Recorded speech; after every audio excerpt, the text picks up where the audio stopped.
Hello and welcome to Zelda Speedruns. Today we have a special restream for you.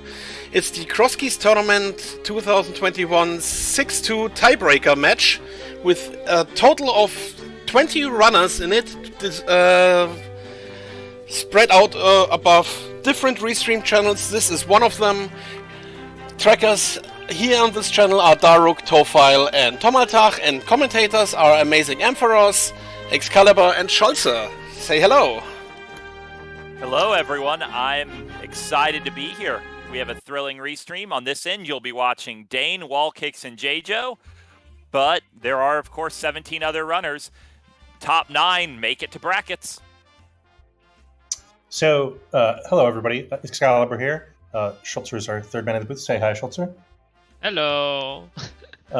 So strategy-wise, gentlemen, if you're racing for top 9 in a 20-man race, how does that change your strategy versus heads-up Crosskeys? I think for the most part, you ask how good you feel you are at execution versus the field. If you feel you're one of the top execution players, you play it safe, you feel comfy. If you feel like you might be a little luckier to be here, oh, you gamble. I think you gamble much in the early game, because if your gamble doesn't pay off and you skip like something like the Moonpearl early, you're basically out at that spot already. I think maybe it comes down to that, to like one item hunt, and then you have to really value all the choices you have. GT climb, heather basement. That's going to be really interesting if that happens today. Of course, with a 20-man race as well, there's a bit of metagaming off finishes too. If you see one person finish way ahead of everyone else, you can make some inferences. Yeah. We don't give players a lot of information about what the other players have done in this mode. This isn't lockout bingo or something, but certainly end times are the one piece of information you do get.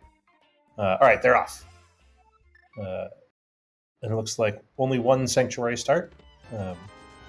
I didn't see what the sank start item was. We got one of our less useful big keys in Skull Woods from the other two players. I'm already rooting for JJo because I'm one of the new Sank starters here. Oh, I love Sank Start, but I will say, as a firm believer in Sank Start, there's really only one place I don't want to see Sank, and it's here. This is the worst Sank Start. It saves you a walk up here, I guess. It does and it doesn't. Like, you're going to make this walk anyway later for back a Sank, and it's mostly that's just a useless save warp for the rest of the run. Yeah. I think even when you're dropping to bank a Sank, you're better off saving quitting to Link's house. That Sank start does nothing for you. Yeah, I don't think it changes much, but I definitely used it to get over to the north of the Dark World once or twice instead of starting at Link's house. If that's I guess it's actually a really good start if you have a Aga 1 seed, but I mean, how often does that happen? Well, that's a good question, eh? How often does that happen? Aga 1 for Dark World access, I'll just say I can't remember the last time I've seen it. And now we have the big gamble for the well at the spot. Do we get a bomb here? No, we don't. But we do get a Moonpearl, which is, a reasonably good second prize. So that's actually going to be a real interesting point of divergence with Dane and Wallkicks doing what people call the meta start. I don't know how meta it is. I think it's about 50% of players do it, 50% do something else. But they do this, they get the advantage that early Moonpearl, which makes connectors a lot more powerful for the two of them, because on average a connector takes you to Dark World. But JJo will have bombs when finding the well, and there is an item left behind in that well that could easily be important. Yeah, even with an early Moonpearl, I don't think you want to check connectors heavily at this point. Maybe the ones where you don't have to spend much time. But I don't see doing them a hookshot cave connector right out the start, because what do you do with a Moonpearl in the Dark World? You can check stuff, but in the Dark World you usually need a lot more items to do all the stuff. Yeah, I mean, it really depends on the locations as well. We see Dane and Wallkicks heading toward Eastern. If I find a connector at the Eastern Palace entrance, I mean, I'm just going to take it. I don't care how slow the connector is. I don't want to walk back to Eastern. Yeah, I mean, how appealing a connector is depends a lot on where the entrance is. But it looks like Dane is going for full restock on the 4 bombs here. Yeah, the north of Grave Cave there is one of the best caves to find early. It's an item check, a heal if you need it, and it gets you to 10 bombs. I think it's actually the single fastest cave to bomb up in, so it's just a great find for Dane and Wallkicks. Yeah, Wallkicks slightly less greedy, happy with 7 bombs instead. Yeah, most of the time 7's really just as good as 10. You can get into bomb trouble in early game if you find the wrong pattern of things, especially if you get baited into like a bomb escape or something.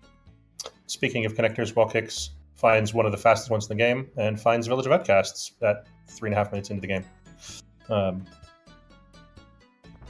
now yeah, and I certainly don't mind with Pearl and you're in the village already, just seeing what you find. Hype Cave, you're thrilled. You immediately feel like your route's paid off to find Hype Cave at under 4 minutes into the run. Already found the big key of Eastern Palace. I suppose we don't see Eastern Palace dip from Wallkicks today. If you find the bow before that. Well, I also already saw it, it's really valuable. Yeah, Wallkicks is happy about his choices so far. That calling out a 6 out of 10 Hype Cave. Eastern Palace Big Key, one of the items that can be almost anywhere and is usually required, and a sword in the first 5 minutes of the run. That is more than a 6 out of 10 Hype Cave. Dane, on the other hand, leaves the connector behind, so we'll get to see the rest of the Eastern area and see if this relatively divisive choice pays off both ways or not. I mean, you could still go back there after like doing all the stuff here in Eastern and then following it. That seems like a long walk. I would be surprised if Dane did that. Yeah, the walk back from Flute 5 is just, it's slow. You feel, honestly, this pattern, I can't fault either Dane or Wallkicks for their choices. I would probably do what Wallkicks is doing, mostly because of exactly what Wallkicks is doing here. You get the 2 static overworld items from Digging Game and Stumpy. But, I mean, Dane's choice makes a lot of sense to me, too, because it's probably going to be over an hour before Wallkicks sees these 3 entrances. Yeah. Yeah, but and if there's something important here, like Wallkicks would be probably a little bit behind, but we haven't found anything yet. If Dane's connector hadn't paid off, hadn't gone somewhere good, he could have just gone back, right? So, uh-oh. This was so close to Dane dying there, but let's see what Mini Monocave has for us in a few seconds. Yeah, you easily can get stuck out of early game connectors, because you don't have gloves, you don't have boots. You obviously aren't going to be able to get back in, like, GT or Skull Woods, so there's... So, you don't get stuck, but it can happen. Eastern area has paid off. Find with the flute there on Flute 5. Yeah, that means that entrance that you know, if you're Wallkicks, you're now slightly tempted to leave it behind until a flute turns up. That's going to be a long time. So one of those divergence points where you ask, how favored do I think I am in the run? If Dane feels like he needs a little boost, but he still wants to make rock-solid plays, a very good thing for Dane to do is, after exploring CAC, just flute straight to the mountain. Because he can assume he's going to be one of the first players to the mountain with how he's routed. And you always want to do mountain early to get that extra starting point from the old man, which is always valuable. No, Only it's at some often point valuable.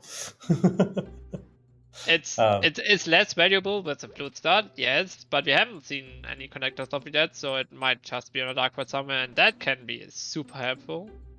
So it's more likely to be in the... Even though Light World was about twice as many entrances as Dark World, any given connector exit is actually more likely to be in Dark World because all but one of the must connects are in the Dark World, and the Old Man spawn point is a connector exit, so you expect it to drop you in Dark World on average. Or at least one end of it to drop you in Dark World on average.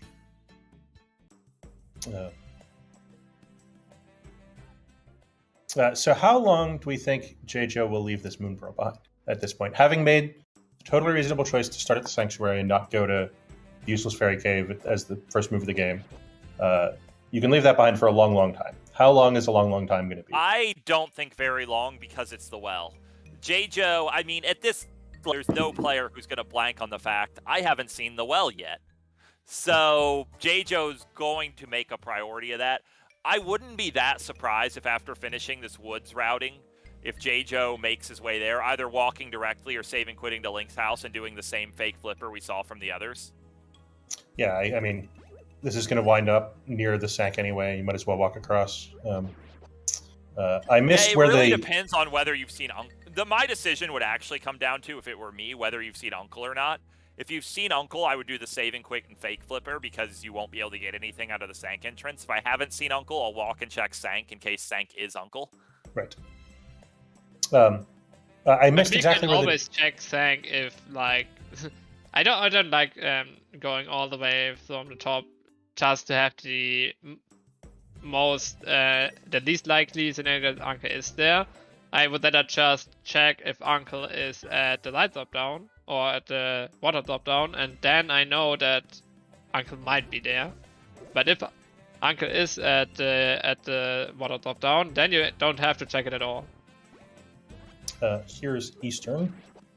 I mean, you do get, of course, especially if you're missing both Uncle and well, which I think we are here. Knowing if one of them's in the pyramid is also some real information too. Yes. Yeah. So Wall Kicks has turned up with the Eastern Big Key, but without a bow, and is nevertheless doing a dip. Was this entrance in Dark World for Wall Kicks? No, it's East Death Mountain behind the heavy rocks. Oh, so he took some connector God. sequence. Oh, that is... Let's just step back to what we're reacting to. J-Joe found a glove at Uncle in Sank entrance. I'm going to tell you that the way... Both gloves! Both gloves! Oh my god, this is insane. The way that Dane and Wall Kicks routed, which, by the way, is totally standard. You would expect most runners to do this. It is possible they will go over an hour gloveless. Because it just... You want to walk to this area with a glove, and we now know that's impossible. Yes. Like, now, the most likely time you're going to check this is you're hoping to find a mirror and combo it with Dark Sank. And or because we have, like, the one chest lingering in, well, they actually want to go there earlier. Like, at least for Dane with the flu, that should be a high priority spot still for him, and then he's just gonna check it probably after. But so for Walker, it can be a long time. Between our three runners out of early game, we have a really interesting divergence. Dane has that flute, which is not only going to be stupid powerful, but will drive Dane straight to the mountain, which is a place that J-Joe honestly might not go for quite a while, because J-Joe has super easy Dark World main access. So I would not call it easy routing. because... Wall Kicks has pulled a Fire Rod from Eastern, which it's easy to imagine neither of the other runners are going to be in Eastern soon. Fire Rod is much weaker for early game navigation than a flute or mitts, but it is a critical item, and it is a powerful item, so we'll see what Wall Kicks can make happen with it. Yeah. I also missed how Wall Kicks got what connector he followed to get up to East Death Mountain, because he hopped down from the top of East Death Mountain, which is a powerful place to know how to get to. And so that's two connectors that have paid off for him. I would assume it was a connector in South Dark World. I mean, it's a little hard to watch three at once, but yeah, like it just, the way Wall Kicks was routing the seed, that's just sort of naturally where he was ending up. Yeah. Dane is really struggling with this bomb escape. He got it with one bomb to spare. The mushroom, which actually gets him back to Uncle even closer. Yeah, because with the flute especially, I mean, flute to 2, turn in the mushroom. Like, there's almost no reason not to. Especially, I mean, we know that Magic Bat is behind Castle Tower anyway. You're not even thinking about fake powder, but usually you don't worry too much about fake powder in these seeds anyway. Oh, Dane, don't try to preserve the Death Warp this hard. It's not worth it. You have a flute. You should have activated it already, and if you didn't, that's on you. Just save and quit and flute. I think this is more trying to preserve the pot when the green card came after him. No, Yeah, what he like, should have done is thrown that first my pot at the green garden and used 2 more to kill the guy and Yeah. just flute back to CAC. How did he make it out of there? Like, that was impressive, but it was much slower than what would have been easy. Well, and then still has to stand around for, 8 seconds, taking 3 hearts worth of damage from a green guard. Wall kicks following the Hookshot Cave, ran out of other things to do on East Death Mountain, and finds Kakariko Village. Yeah, which So- nets out nothing at this point, besides the mushroom and Hyrule Castle. I think. Oh, he found Seastown in what appears to be Mini Monum Cave.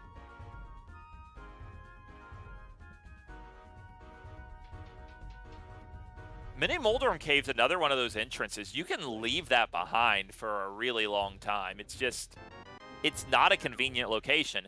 Gets us the Ice Rod, which the joke you usually make is that soft confirmation, TR's a pendant.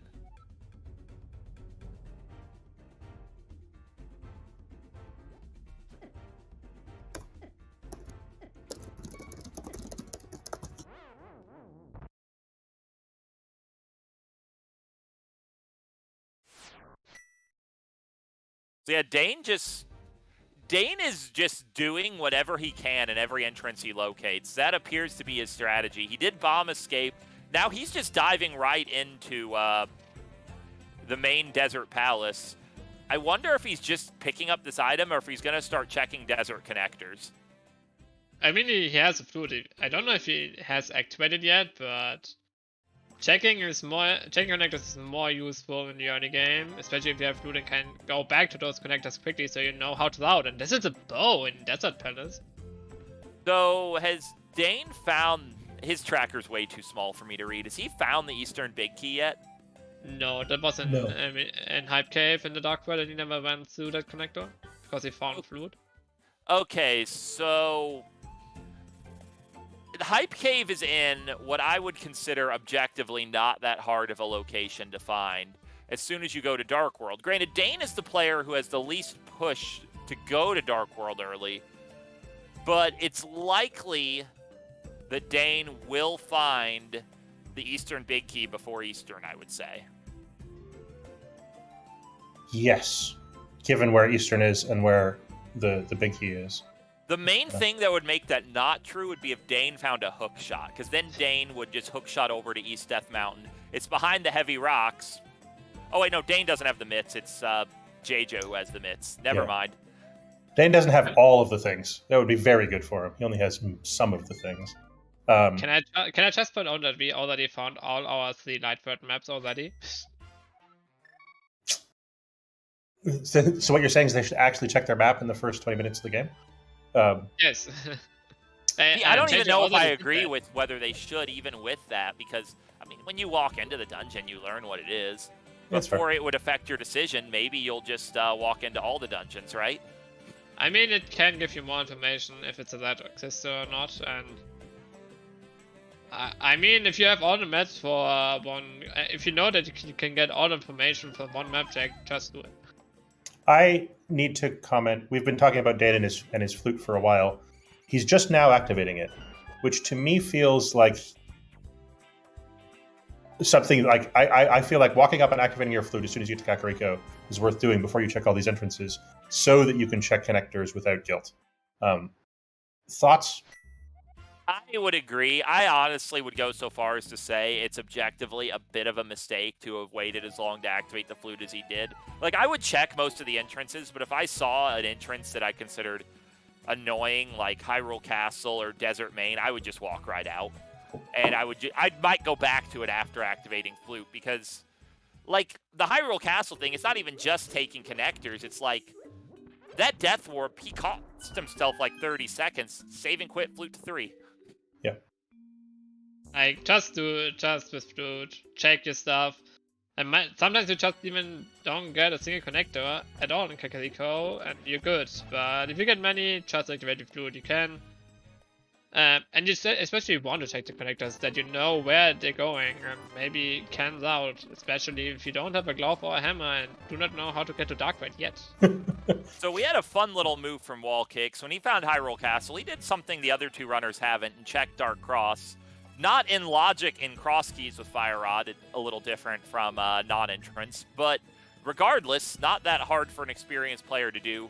Found what I think we can all agree is objectively the most useful small key, the Tower of Hera small key. Yay! Now you have to check one more thing in here that you actually don't want to do, but it's a plane race where you play against 1900 people. So do you really want to skip it? It's one of those things where it's probably just an extra time loss for wall kicks, but if it happens to be important, then it's a huge gain for wall kicks because a lot of players will, for whatever reason, sequence their seed where they do not check Hera basement. J-Joe, by the way, has found his way to Village of Outcasts and with the Moon Pearl, and has turned up the Hype Cave. We all agree is better than 6 out of 10. And I wanted to call out a play from a little bit ago by J-Joe. They found the Fairy Cave had a bottle with a bee in it. Discarded their bee to see if they could cash in for an early game potion, which is reasonably useful. And the fairy gave them back a bee, which is slightly unfortunate. Yeah, I think Speaking of a potion, there's an interesting play J-Joe just made. Dropping the, 150 rupees for a red potion from a common shop. It's interesting because we still haven't paid off Zora yet. But that potion can be useful to potion glitch and pod, assuming you don't mimic clip, which I can only assume J-Joe doesn't if he's buying that potion. Yeah, if you can buy a potion and you can not mimic clip unbuffered, you should always do it with a potion because it's just that much faster. If you do it with buffers, it's just too slow most of the time.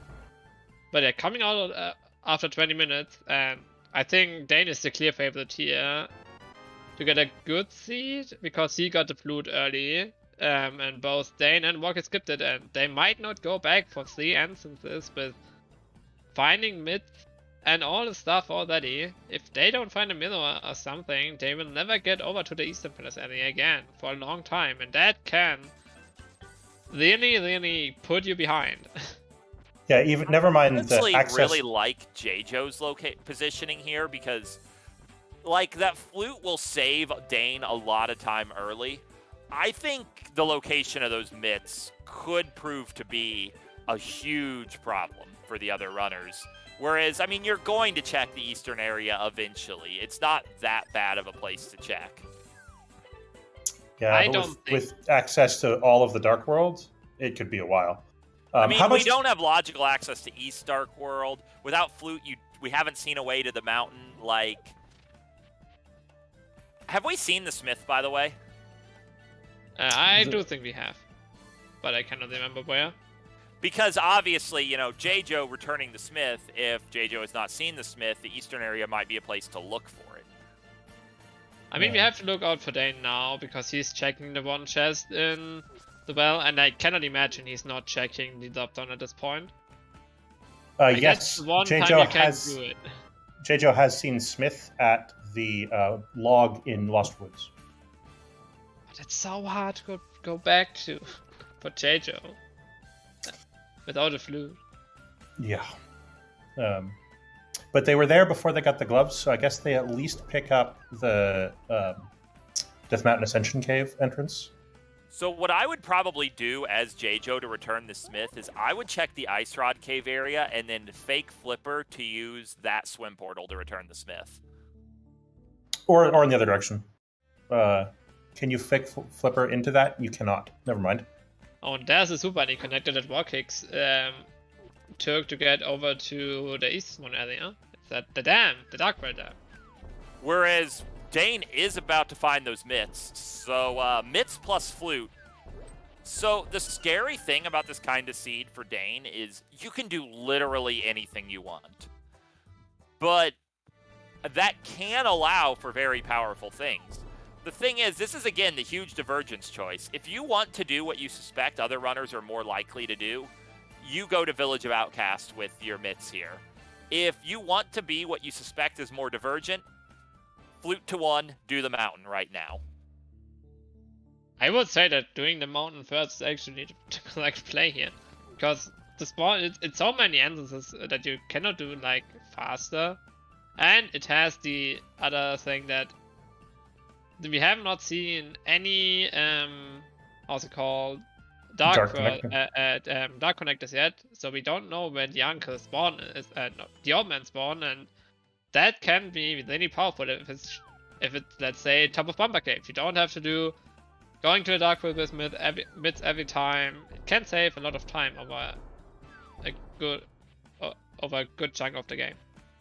So another thing we just found, and I think Dane is the first one to make this check, is the Death Mountain entrance cave is Desert Final.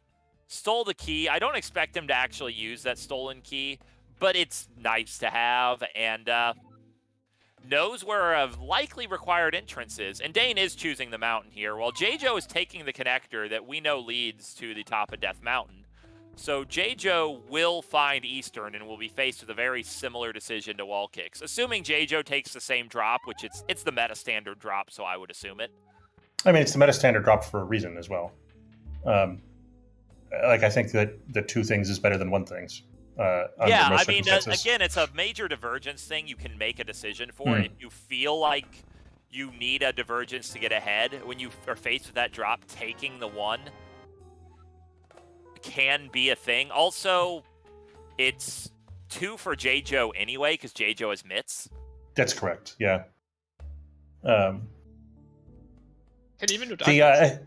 I think you're more likely to find, you are more likely to find a different way to get to the two higher drops because they're all connected together. So, and it seems pretty early to be, I don't know. I think I would do this in J-Joe's seat. But yeah, I mean, like, what J-Joe's doing is pretty much standard. You can't really criticize it. Wall Kicks finding the mitts, so no one being led astray here. J-Joe might just be checking a couple more entrances before going into Eastern, realizing that unlike most of the time, that is not a gated off location. We have mitts. We can just go right back. But yeah, I would expect between the 20 runners, a couple are going to be just destroyed by those mitts, but no one on Restream is going to suffer. I don't think that the mitts are the problem. I think the fluid is gonna be a huge deciding factor in the race, because not getting that early costs you like at least 5 minutes over the seat. Could be even more if you don't find boots early and someone like Marcus just never goes back there. That fluid can be detrimental for him and for J-Joe as well. So, certainly the 3 checks in the Eastern area are way down the priority list. You'd like to put them off until you get the mirror. They're not particularly quick entrances. So I agree that I think it could be an age before people get back there. I just wanted to point out 2 other things from Dane's stream. One is that he found Spiral Cave and left behind until he found the old man, which makes all kinds of sense. But 2, that the lamp is on top of Spectacle Rock, which mostly these guys don't need, though it is a fire source for those that don't have the fire rod yet, but is a useful convenience item. It's also just some logical information. Yes. You now know the mirror is not gated behind Dark Walking. Which, I mean, the mirror is something they probably will need. And is also one of the 2 or 3 best convenience items in the game, never mind being logically required. Yeah, so first off, let's just give a shout out to Frog World Tour. This Smith is seeing a lot of Hyrule, but also let's note J-Joe is making the same decision Wall Kicks did, is going to go into Eastern. We'll find really just a fire rod for it. We'll have to come back here probably later in order to beat the boss. Who knows, could be a pin. Oh, it's a crystal. We see it on the thing. But another thing is, Wall Kicks took that connector through Hookshot Cave. J-Joe will not do that. With mitts, J-Joe will check the base of East Dark Death Mountain instead.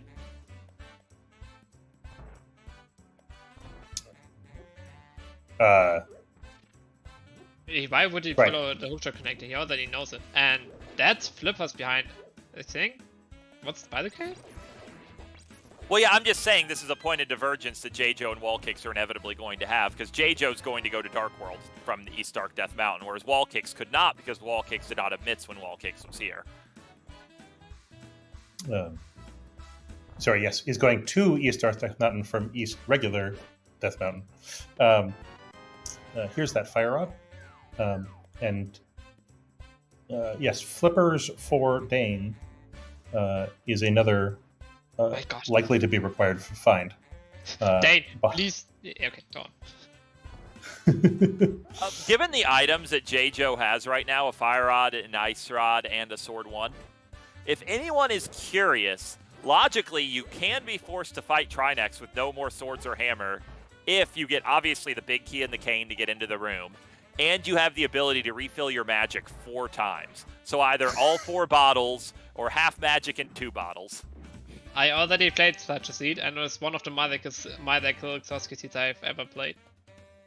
There was no way getting another sword, not even out of logic. It was great. Thank you, AA, for and whoever actually sat and thought about how much magic you needed to beat Trinex with crappy swords. I went through every boss and I sat down and I ran through every combination of items, hand testing them to determine what could a good but not necessarily, crazy player do to beat all of these bosses, and the math I came up with was 4 magic refills, Trinex is fine. Other 2 fire rod can be logically required for Argus, if it's for shuffle.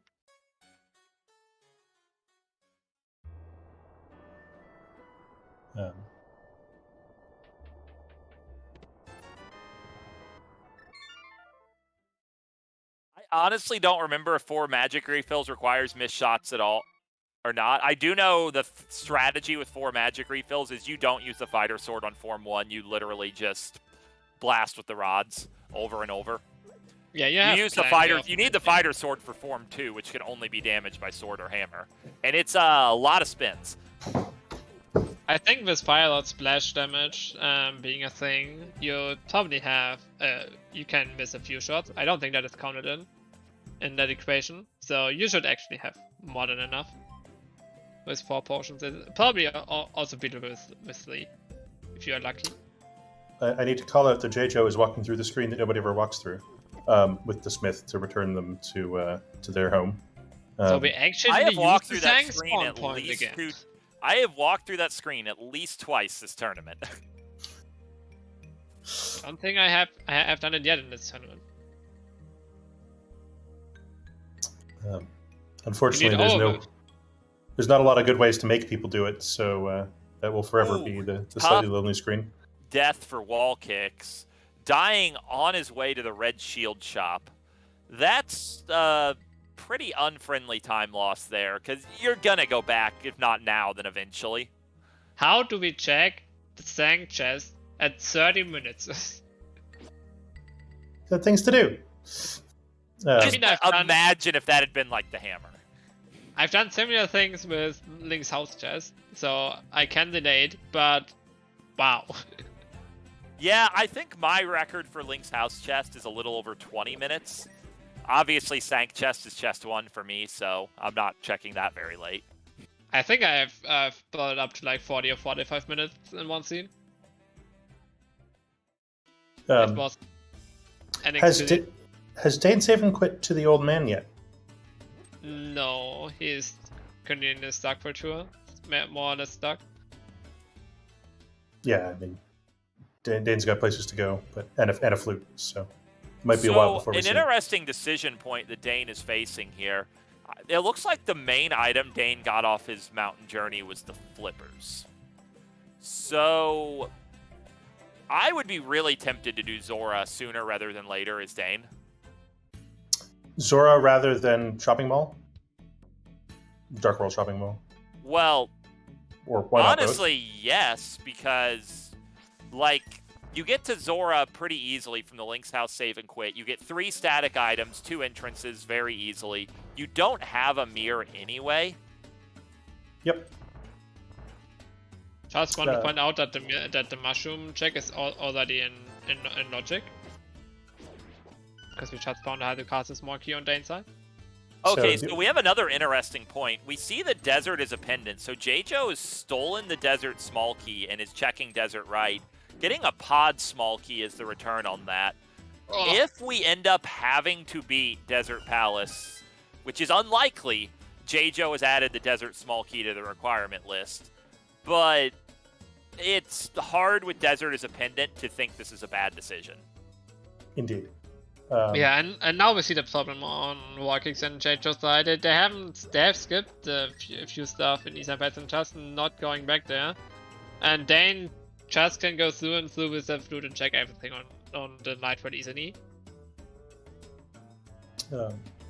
With the Old Man Save and Quit to Desert Right, we might use that once or twice. It's the fastest way to a couple of places, but it's not an especially good save and quit location, especially given that Dane has the flute. A good thing about it, though, is that it is light world at all, and if you want to save and quit somewhere and have a full health refill, it is the fastest place to save and quit to heal, walk out, flute. Yeah. Oh, there's even a desert connect up to the mountain. I didn't even realize that. So, flute is not actually logically required, so you can miss it even longer. Oh, that's another fun thing you can do here. You could go straight to the Mire region as Dane. Yes. Which is a relatively item dense or entrance dense place to go. Wait, did you check that instance? Okay. Yeah, I mean, I would understand putting it off if you're not trying to play against, a meta or whatever. You're just doing your own best run, because you would really prefer to have the Meteor going to the Mire region, because that about doubles what you can do there. Yeah. But yeah, Wall Kicks is going on a straight line to the flute. So Wall Kicks is about to equalize that factor out. While Dane has made his way to Mini Moldorm, is now aware of the location of Thieves Town. Nothing too important in here. You're not sad about Blue Mail, but it can be annoying when you need the Death Warp.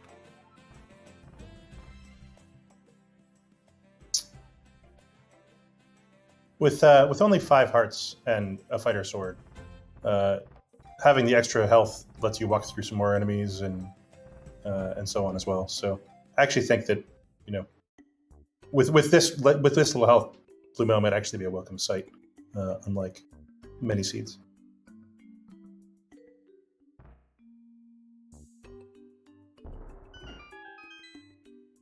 And of course, our friend the Ice Rod. I've actually had this experience the entire tournament. I found the Ice Rod easily every seed I've played. The Turtle Rock Big Key has, it has not been my friend.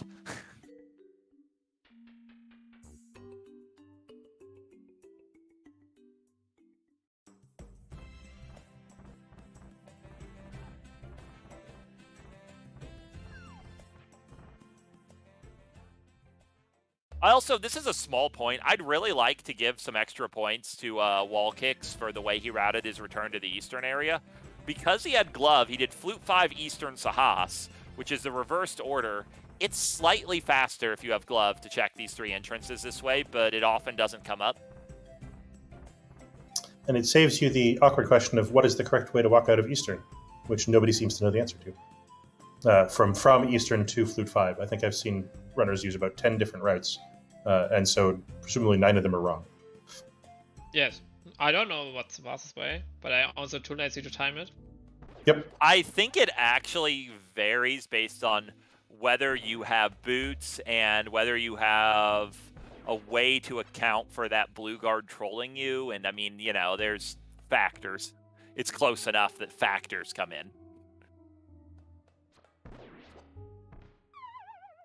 Well, Dane has found Paradox Cave, which this is our last big item cave, right? Or, well, we haven't found Blind's Basement yet. Yeah, so one more.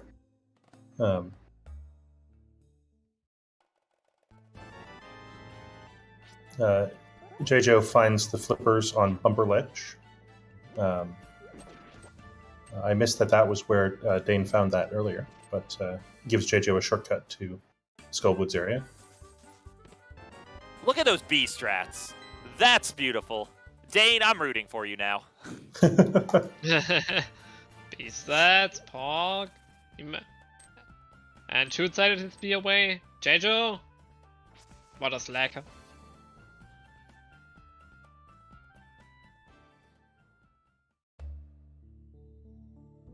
But yeah, at this point, what do we want to find at this point? I guess like Somalia to go to do more stuff in GT. Like we have a lot of stuff, but I don't know what to make of it. Like there's no clear route this lead gives you. I mean, here's a big decision point that's coming up for Dane. Dane is about to find Eastern without the Eastern big key. If Dane goes in here, Dane will miss the Fire Rod. not yet, at least. Let's check the rest of these entrances. With this, oh, and there Dane finds that the mushroom turn-in was only $5. Picks up a blue potion. Getting that special promotional discount on a potion. With mitts and flute, I would be more tempted than not to skip Eastern for now if I was Dane. Just because you can... Yeah, I would be tempted to skip it too, but I wouldn't think it's crazy to go in because we don't have a hook shot. There's not a super fast way back to East Light Mountain. I think he actually found another way because I was like, didn't we get here from the Swamp Palace entrance? And I think he went in from another way. Looking at the stack, I think it was the Ice Lord Cave area, and then the Eastern Palace skip makes a lot more sense. Yeah, it was a different connector to the top of Spiral coming out of the Ice Rod Cave area. I don't really remember which connector, but they're all kind of the same. Wakasili has to watch out here. Only on 2 hearts, and he can easily be one-shotted by the mods, but gets it done.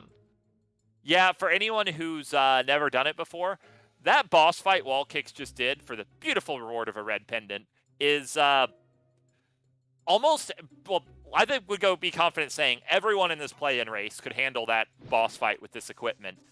But you're sweating just a little bit as all of them. Also, shout out for Dane for doing fake real flippers. It's a fake flipper setup where you have the real flippers. I think he actually misspaced the fake flippers, so he would have splashed, but he has flippers. Okay. I also just want to point out that if the GT big is required, Wall Kicks might in a bit of a tough spot, because that is behind Skywoods on Sick Kid, and he already cleared out all of Skywoods. Now, I do feel like you're helped out a little here, because it's what? The Lost Woods Thief is in the Pyramids, so that's only 1 item behind Aga 2? Yes, but it's still 6 items locked behind that GT Biggie. So if that is required, and... yeah, I don't know that's when one is going back there. That's one of those two-ways things, though, because if it's not required, it's actually really advantageous to never find it, never be faced with a decision. Sure. But at this point, I have a weird feeling that GT Biggie lends to some good items. Especially we have the means to climb it, not the keys, but we have a bow and a fire rod, so that actually gets us over to the top. And then 2 chests are not sure without any small keys. And we already found 1. Or even 2. If you want to bet on trolls, we just spotted a Castle Tower small key, and we know that's the magic bat. Surely no entrance seed, especially in a high-stakes race, would ever force you to beat Aga 1 in order to do magic bat, right? Never. Oh. If we're trying to read into the logic, the fact that Pod is hanging out behind the mitts is a... I mean, I think you're going to do as much of Pod as you can when you find it anyway. But, you know, do we think there's more things here because this is in a mitts-locked entrance? I don't know that that's necessarily how that's going to play out. I also think, I mean, it's kind of an interesting situation. Because the 2 gloves were right on top of each other, you kind of just look at the gloves and mitts as 1 item this seed.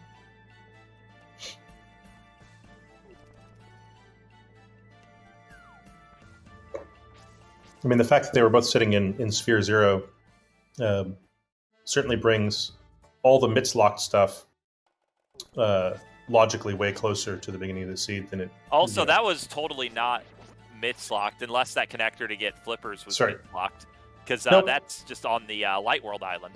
Yeah, I thought I missed which order he checked them, or rather, I thought that he checked that one and had switched to the Ice Palace entrance. So Yeah, my I don't apologies. blame him for not checking that because he wants to do more in Light World. Probably gonna just do all the Zora stuff and orphan the Ice Palace entrance, which I don't blame that decision. It makes sense. With Flute, he can just come back and do it later. In fact, with Flute, I'm kind of surprised he didn't leave the island entirely and come back and he could Flute out of here too. Yeah, I mean, it's really just a question of your priorities because you basically have 3 moves to make here. Check Ice Palace, check Hobo, and check Zora, and it's just whatever order you want to do those 3 things. It would have been slightly more efficient to not check the island until you were ready to do Ice Palace, but I mean, that's like maybe 2 seconds lost. Yeah, it's not a tremendously big deal. We can bomb jump here. Some information. We can. The question is, should we? I missed the spot of Tia Light. Oh, it was... what of... I think we already seen Tia left on Warkick side. I don't remember where that was again. But... with that equipment, I mean, he probably burns the Tia Smorky here. Or uses Ice Sword. But... I don't like going into Tia at this moment. Very much. Yeah, I would probably not go in at all. Like, if I had the Fire Rod, I'd be a lot more tempted. But he doesn't. Yeah, we're going to be throwing skulls at a Pokey here, which is not exciting. Oh, it's exciting. I guess. Sorry, it's too exciting. I mean, he could have just, instead of, like, placing the heads, he could have just used Ice Sword to kill the Pokey instead. Yeah, though that does take a bunch of hits. It's sort of a weird thing. Because, you know, the Fire Rod insta-kills... I have a killing birds from top! Sorry. Warkick throw the sign from the top, and that has a chance that the bird flies by the shield and doesn't get killed. And if you throw it from the side, that can never happen. So I was a little bit upset about Warkicks. Of all the bugs in this game, that one's quite small, but nevertheless frustrating for Walkix there. At least he didn't get murdered to death. Oh, we are gonna see the Dark Shopping mode here for the first time on Jeijo's side. Like, it feels like we have a lot of stuff, but we also don't have a lot of stuff. Like, all the big items like Hookshot, Hammer, Somalia, Mirror, Boots are all still missing and are out there somewhere. Was Walkix the one that died on the way to Curiosity Shop? Yes. And is now paying his penance there for doing so. Found a bunch of fairies and took the health. There's also the bottom of Paradox Cave, which we've seen the other 2 parts of, but I don't remember where exactly they were again. Yeah, these entrances weren't too thrilling, to put it lightly. Dane's finding a piece of heart, and I think that was a small key on the ledge, so really the question of what that small key is. I think the only one that would be really eye-popping would be the swamp one. Yeah, but you're going to go pick it up, so... And Jeijo using flippers for East Dark World SS, which is another thing that one can do with them. That's our only way over here for now, I believe. Kind of interesting decision to swim this way instead of take the swim warp and do catfish and go down, but this works. Immediately rewarded with Blind's Basement. Now we've seen all the big item caves. Yeah, the only thing is now, do we check Pyramid after, or do we leave the check behind? Oh, excellent. We have now seen both Castle Tower small keys. More actually excellent, a Master Sword and a Cane of Samaria. Those are powerful items. But we still need to find Agate Tower and a mirror to put a lamp in logic. Of course, with how many entrances are left, it's pretty likely the mirror locks the Castle Tower entrance anyway. Yes. Yes. But at least you don't have to feel guilty about Agate Tower until such time as the mirror turns. And I guess there's really no reason you would actually beat Aga 1 until you actually have the powder. And the boots to get in, for that matter. Can I also point out that we are 47 minutes into the race and all of the runners are basically at the same spot? JJo making the really unfortunate trip walk to the pyramid without a mirror, which you got to do This is some days. actually somewhat of a strange decision from my standpoint, because JJo checked the way to pod cave, but didn't enter the pod area, then immediately went to pyramid without mirror or super bomb to just get this, ended up being a pod small key. And now what, is JJo going to walk up to catfish or go back to the pod area? Yeah, he warped started down at to a shopping mall. Okay, so this routing decision was basically saying, I really, really want to save and quit out of the pod entrance. I don't know if this is actually faster than just walking out of pod. It's a difficult thing to route if you want to do all of this in one East Ark World trip because, I mean, they're both just massive dead ends. Yeah. I guess at this point, if you find Miller on, you want to find Miller before going here because you didn't do any Lightfoot stuff here. So I can see why he did Pyramid first for that off chance that Miller is there. But now we have more GT access with Somalia. Yay! It's been pointed out in chat, all 4 GT keys are in Logic, so like full right side GT is looking really juicy here. Yes. Wait, all 4 GT keys? We have... everyone has 2 and we found all 4 GT keys? Insane. And the big key. And the big key, and that can... I don't think we actually have access to most of GT. Now, if you want this seed to be bad, you want to see the GT climb without hookshot or boots required. Oh, and no. if you want this seed to be stupid, you want the GT climb with boots available but not hookshot to be required. For anyone who doesn't know, if you don't have boots or hookshot, you're just forced to climb and quit after 3 chests because you can't get across the Moldorm gap. I guess there's like maybe you Moldorm bonk, but you're still leaving a chest behind and fighting Aga 1 for a single item, or Aga 2 for a single item. It's pretty awkward. If you have boots, you can hover it, which is available to some players but not others. It's a weird A-mashing skill that just some people can do and some can't. If you have hookshot, you can actually just clear the climb properly. I wonder what Dark Cave was in on Port Ensigns, because it was one of them that we don't know. I think. High five between Dane and Wallkicks, getting all the goodies from Blind's basement here. That is actually Dane's first sword. Dane somehow found this before the Hype Cave, just in Village of Outcasts. Dane's had places to go and has been connector averse, right? So we're seeing the contrast between the much earlier decisions of Wallkicks to follow the connector to Village of Outcasts, and Dane went and got a flute instead, but as a consequence has never been to Village of Outcasts. It's just interesting because with flute and mitts, I mean, you don't need a connector to go to Village of Outcasts. It's right there. Yeah, but kept being distracted by the thing in front of him rather than the sort of checklist of places you might want to go in the abstract. Yeah, I wouldn't be surprised if he just goes there after.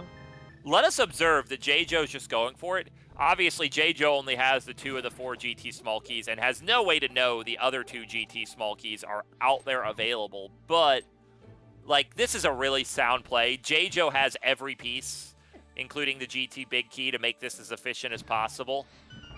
Like, at this point, we have to assume that something is here in GT.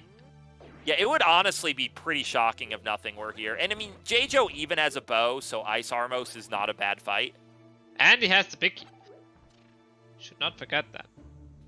Yes, we'll see if JJo forgets that, because I have seen far too many runners. Ooh, a mirror.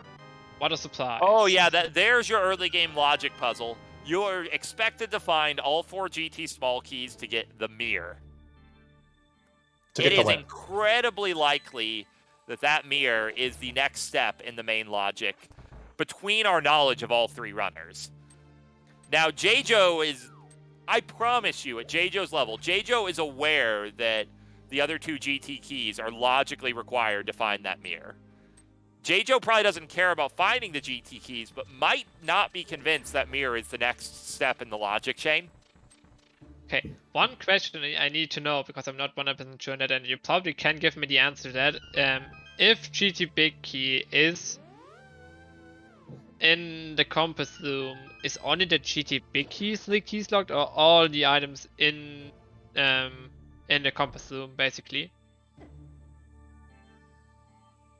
Because I have seen a GT Big Key behind 3 keys there. That would honestly require me to review the order of operations of the code. That is a fantastic question. I believe it would be all 4, only 3 keys locked, but I cannot answer that with confidence. Oh, okay, it's fine. Because that is like, I think that's actually like an order of operations question you just ask. Oh, and there it is. The Eastern Palace Big Key for Dane, so he also can get his fire out of Eastern Palace now, and I don't think he's gonna... I guess he's gonna go the night after the Dark Reds appear. Yeah, it would really make a lot of sense, because Dane saw Eastern and didn't go in. Dane can just beat Eastern, and Dane knows it's a crystal. There's just very little reason I see that Dane would put that off very long. Yeah, especially it's like easily available with a connector in the ISO cave area, and he gets there with another connector at the dark dam. So was there anything in the GT Big chest? I don't think I saw anything. $300 Well, bucks. there's a hammer that we found in GT, so we got a mirror and a hammer so far. Looks like J-Joe's going to at least go to the I don't know what the community likes to call that room, the upper left room in GT basement, which is out of logic without a hook shot, but I mean, it's 2 bomb jumps. I promise all these runners know how to do this. 2 bomb jumps, and you have a mirror to go back out quickly. Yes. Stalfos room, by the way. So I think it's also called Dark Magician Room. In the spoiler, at least in the spoiler log, it's called Dark Magician Room. Which makes absolutely no sense, because why is that a Dark Magician? But because there's a runner named Dark Magician that popularized going there. Typically, totally he did this route where he would go straight to this, because looking for the GT Big Key in standard races, he goes straight to this room, mirror out, and then do full right side. Which is just hard gambling against Rando Room. But, you know, I mean, you can route GT however you want. Well, and I feel like the name of some guy being the descriptor for a place in a spoiler log is not it's not good spoiler design. Hard agree, and I would throw out there that when I wrote all the entrance hint system, which is not in use to this tournament, I made it like an absolute rule that seemingly everyone disagreed with me about this, that no community memes would be the name referred to by anything, so I refused to call it like in Hype Cave, because what if you don't know what Hype Cave is? How would you guess? Unfortunately, the descriptors you chose were sometimes long. They were, I mean, it turns out a lot of locations are nondescript. Yes.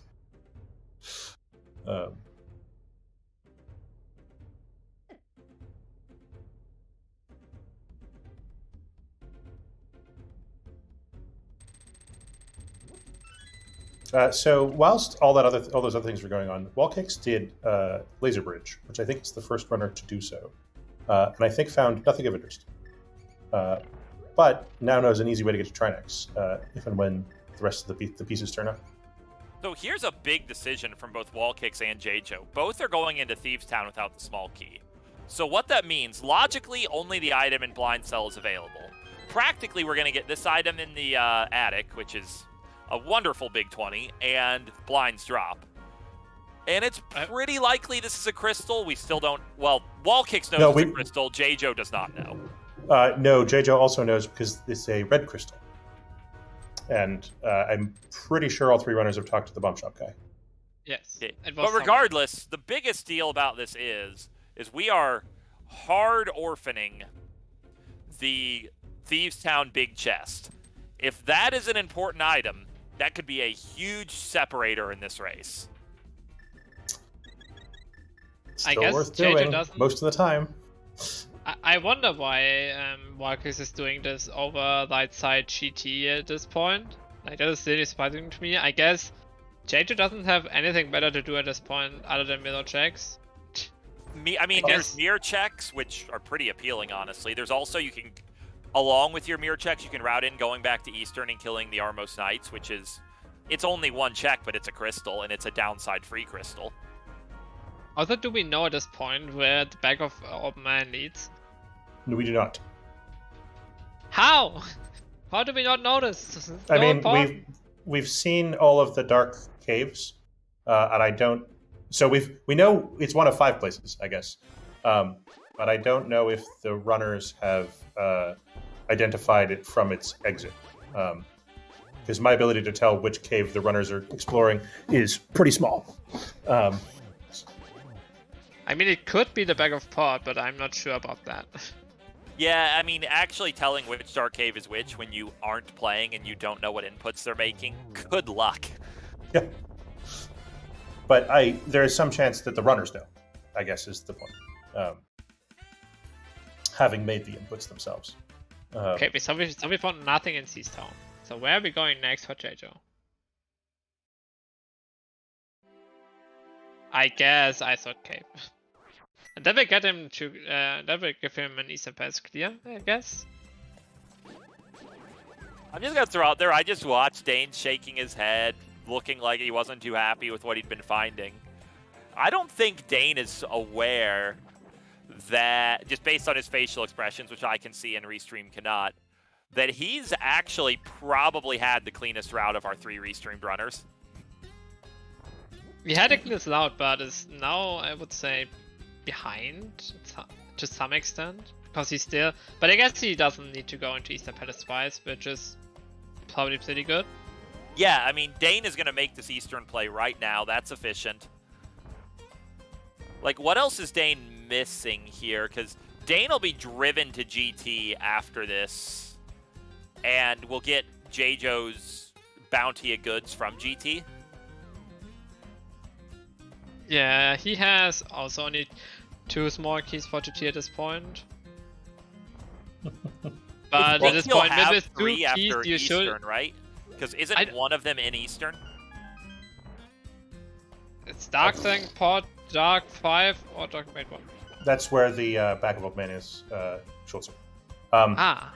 I need to call out the 59-minute arrow game on Wallkick's side, presumably to get Zora money, but I feel like that was an unusual that occurrence. where the bottle was, back of well. Oh. I'm going to also give some serious points to Wallkicks for remembering that's where that game is. I know I don't write it down. I mean, you probably make a mental note about it when you find it like 10 seconds into the game and are like, oh, I just found this. Oh, and he was there for mushroom turning anyway, so as far as going out of the way, it's pretty good. We also have a... we've seen Pod already, but I don't believe we had this many keys, so I think we're going to see some new checks in here from JJ. JJ came in here with 1 key the first time. Oh, so is JJ the only one who's been in Pod, and it's just a second trip? No, the first one was Dane, wasn't it? Oh, jeez. I'm pretty sure it was Dane because he had the flute and went over there with flute. Yes, sorry, Dane. Someone was in here with 1 key, and Dane has definitely been here per his tracker, which is tiny, tiny, tiny, but just about readable. Okay, so what that tells us, we're gonna get some new checks here in Pod. JJ checking the vanilla big key chest. Probably not a chest I would have checked, but regardless, a decision that JJ made. Has found all the same stuff that Dane found. Looks like JJ's going to double loop through and avoid opening the central door, which is not a meta decision, but can potentially pay off depending on circumstances. It's 1 check for like 1 minute. Don't do that. It's so slow. I suspect what JJ is going to do here is just not even worry about using all the keys and go all the way to the back, check everything there other than the big chest, and it'll just be the big chest and Helmasaur King's item left with 3 items, which I'm not going to pretend this is anything but slow. This is very slow. But if in a location you would have skipped, you find something major, it can be a real race turner. Because let's just say not a lot of other runners will make this decision. Yeah, but on the other side, pot is not so far off the way that you can come back here so quickly that I think it's not worth going for those extra. But because it basically only nets you that one extra check at what's it called again? Harmless At Hallway. either Harmless Hallway or the Vanilla Biggie chest. And then doing that for 1 minute and it's locked behind 6 small keys, it just doesn't feel like. Like, it's not that I don't agree with you, because I actually do. But I'm just saying there's a potential upside if J-Joe gets lucky, and we're just going to have to see if he does. Here's the chance to get lucky right here. It is the second best cane in the game. For these. Is it also the second best invincibility item in the game? It turns out yes, actually. I do not agree on that statement. I use Kane for a fast threat on armors, and I cannot do that with Kane. Dane finds silvers. Yeah, Dane finds silvers on Armos. That's not a good find for Dane, because the way Dane is routed, I guess Wall Kicks is going to get it too, but the way Dane's routed, you would prefer that to be a short-term value item, and silvers are very much a long-term value item. I mean, it's still nice to have them, and he's going to Ice Armors next, so at least he gets some value.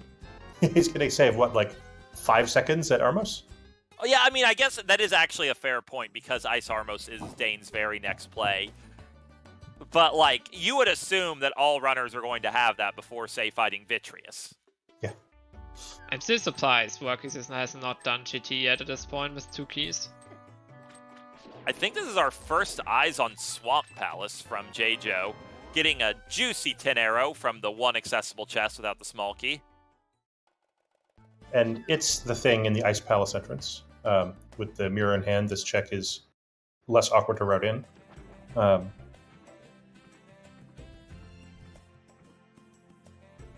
Man, that flute for J-Joe is really costing him some time, but he's keeping up with good loading otherwise, so doesn't cost this is the game at J-Joe, I don't think is doing that badly. This is one of those cases where he's just been in the worst situation movement-wise, but all the rest of his decisions have been more or less the best they could be, given that, and it might just balance out. Yeah, the main advantage he got from not having flute is that the flute doesn't help you getting over to the pot area quickly. And when J-Joe does get the flute, J-Joe will probably go immediately to the Maya region with the mirror. So that'll be a burst of new stuff for us. And frankly, I think J-Joe's running out of obvious plays to make other than checking the eastern area. Well, and with hammer in hand, he can get potentially get the pod and eastern checks simultaneously if by going to flute 5 and hammering over, unless he's checked the pod area already. I still think there's something sitting on top of GT. I just want to ask another strategy question. J-Joe picked up 300 rupees in, I guess that was Cave 45, with 900 rupees already in hand. Waste of time? Yeah, totally, but it's... Let me put it this way. While it would be better to skip it, it would be worse to stop and think about whether you should pick it up than just picking it up. You so rarely see people solve this room legit. Often they'll bomb jump it if they don't have boots. But that's the second player that's actually legit completed that quote-unquote puzzle on GT right side. I don't trust myself with the bomb jump because I have failed way too much, so I mostly just finished the puzzle without boots anyway. Yeah, I think that was mostly a good decision to do it that way, especially because, you know, Dane is kind of lowish on health, so, I mean, like, look what happened right there. Add in that bomb jump, and, Here's a blue not potion. great. Yeah, the question is, just walk over the dark maze. apparently Dane does not know the ways, which is not actually all that uncommon. But Dane does not have the GT big key here, it looks like, which we know that's not a big deal, but that's going to be a stress point for Dane. Oh, that was a fast way to do that, but that was a bold way to do that for Dane. Only if you do it often enough. I guess you're used to it. Why is Walkies not going to GT? Maybe he doesn't want to do it with 2 small keys, I guess. But 2 small keys and no big key on Walkie's tracker either. Which makes it 1 check worse. But there's still a bunch of stuff over there. Wait, did like all of our runners at this point? No, JJ did tie them, I think. Pretty sure he did.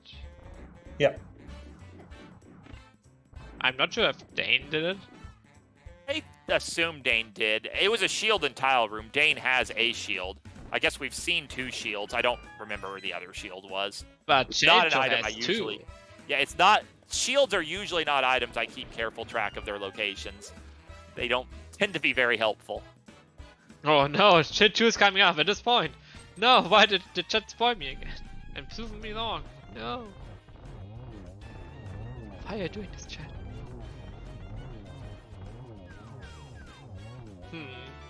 We have found Ice Banners.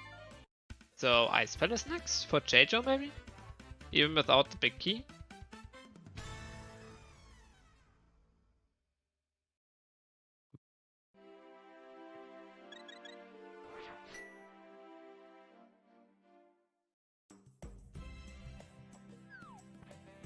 I mean, JJ also has Mire area, which seems like the more obvious play.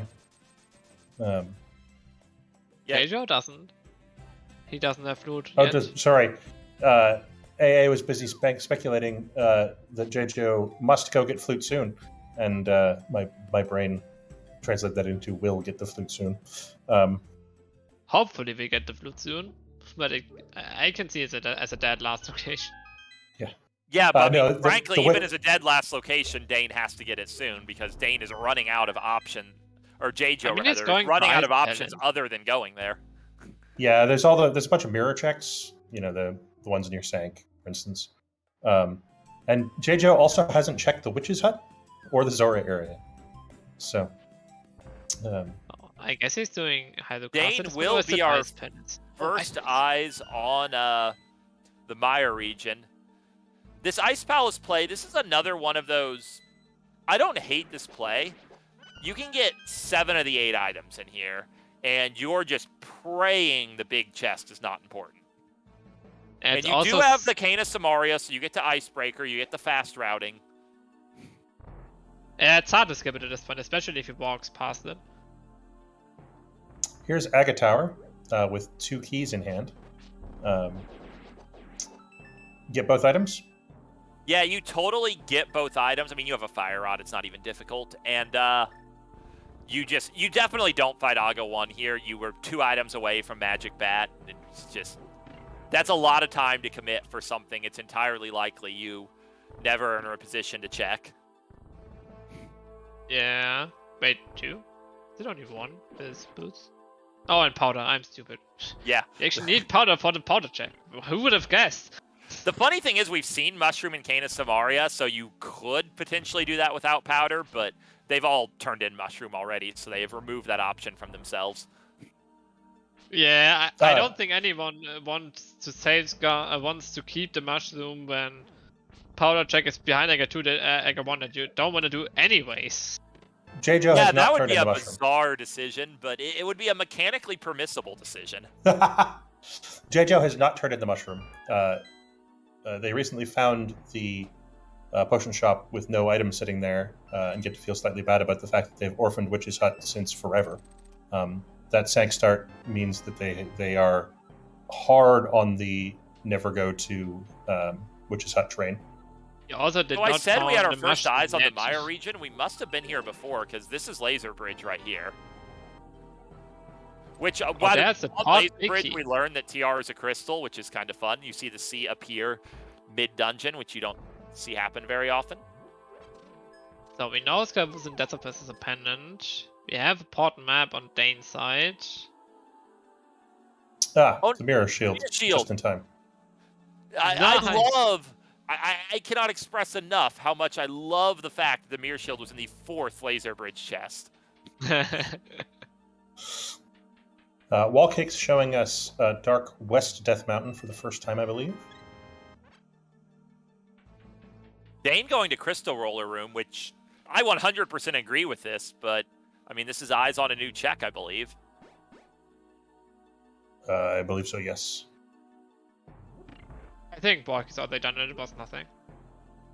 Yeah. But Dan doesn't have to fuck around with the Crystal Roller to get out, so... Miller is Isn't such it- a big time save in like every spot in the game. Yes, it both gets you into a ton of entrances, lets you route a bunch of entrances more efficiently, and lets you leave entrances more efficiently. It's a remarkably good thing. Hope everyone noticed. J-Jo pretty much just had to wave at that chest. Has found really nothing of interest in Ice Palace so far. He found the pot big key. Oh, the Pod Big Key. Yeah, that's of some interest. We still don't entirely know whether that's the last pendant or not. But, I mean, that could be important. Going back to Pod doesn't seem too enticing right now, though. Yeah, one needs a pot monkey to do anything inside there anyway. Dane finding Hera. Okay, these trackers are so small. Is Dane one of the players with Hera small key? I don't think he is. No. That one wasn't. I think only Walkies has it. But it isn't logic at this point. Dane does have Hera big keys, so we're gonna get this crystal and 5 of the 6 items. Honestly, you feel pretty good about this because you didn't really want to do Hera basement anyway. I did Jade not just use the potion to begin with. I agree. That was some very sketch aim from that fire rod, but hit with exactly enough shots to not have a bigger problem. And unfortunately, a pendant. I mean, the dungeon was required because we now know all our pendants and we know that pot big key is indeed required to beat the seed. So it was In not a for way, nothing. if you're J-Jo, you're happy to see that pendant because you saw the pod big key here. So that just... Well, does J-Jo personally have that full pendant crystal knowledge? No, he needs the Skyward's info, and I think he gets it here in Kakariko because Skyward's was here as well. Oh, That's here's Spike another Cave. new to us check. Spike Cave. I don't think he's gonna make it out of Spike Cave, and maybe that was the reason he wanted to save the blue potion. I mean, it's just in CAC. It's not that big of a deal. I guess maybe it's a bigger deal if you're J-Jo and you don't have a flute. Yeah. J-Jo saving and quitting to the old man for the first time gets sad news. And will, I think, show us for the first time what's at the back. I don't think we've seen anything too thrilling out of Hera. Dane just doing a quick map check to learn that Desert is the green pendant. And doing a remarkably full Dark World map check. So there's an element of danger for Dane there because Dane might try to beat this whole seed without stepping foot in Ice Palace, which we now know is impossible. But of course, if the Ice Palace big chest is another important item, the fact that Dane now has incentive to avoid ice could be really good for Dane. You remember Dane- when Ice Palace was? I completely missed out on that. Ice Palace is, I think, the library entrance. It's Southern CAC. No, the big key. For Ice Palace? Does anybody have it? Oh, Wallkicks has it. I don't know where Wallkicks got it, but Wallkicks has it.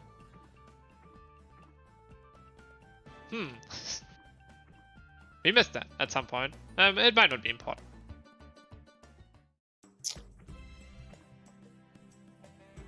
Yeah, but that's an interesting situation. You're like, I can full clear ice. It's a pendant. Honestly, if you're Dane, you're feeling kind of sad about that being a pendant now.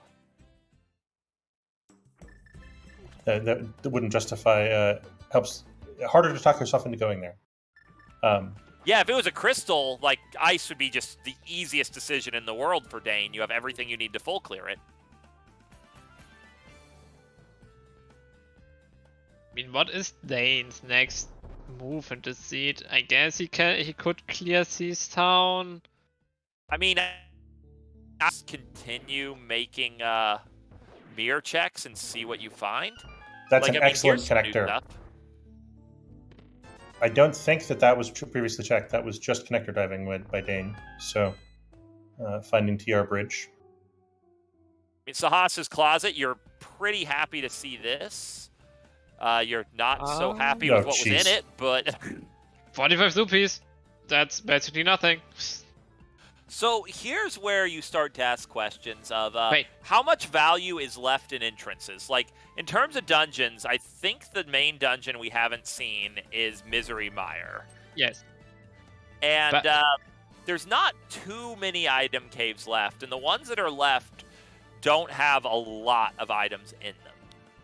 Did Jejo just skip out on everything in Light World Eastern Palace Entrance and just doing pod with Miro in hand? That's not too good. But did they come out of pod?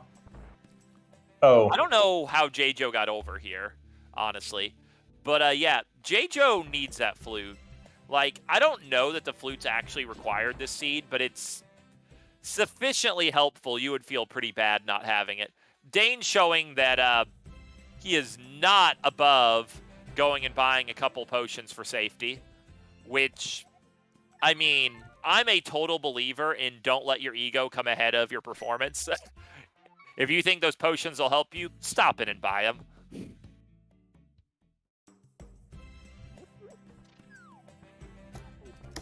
Oh my god, Jejo is going to the Eastern Palace. Oh no, he might just do flipper checks. No, no, no, Jejo!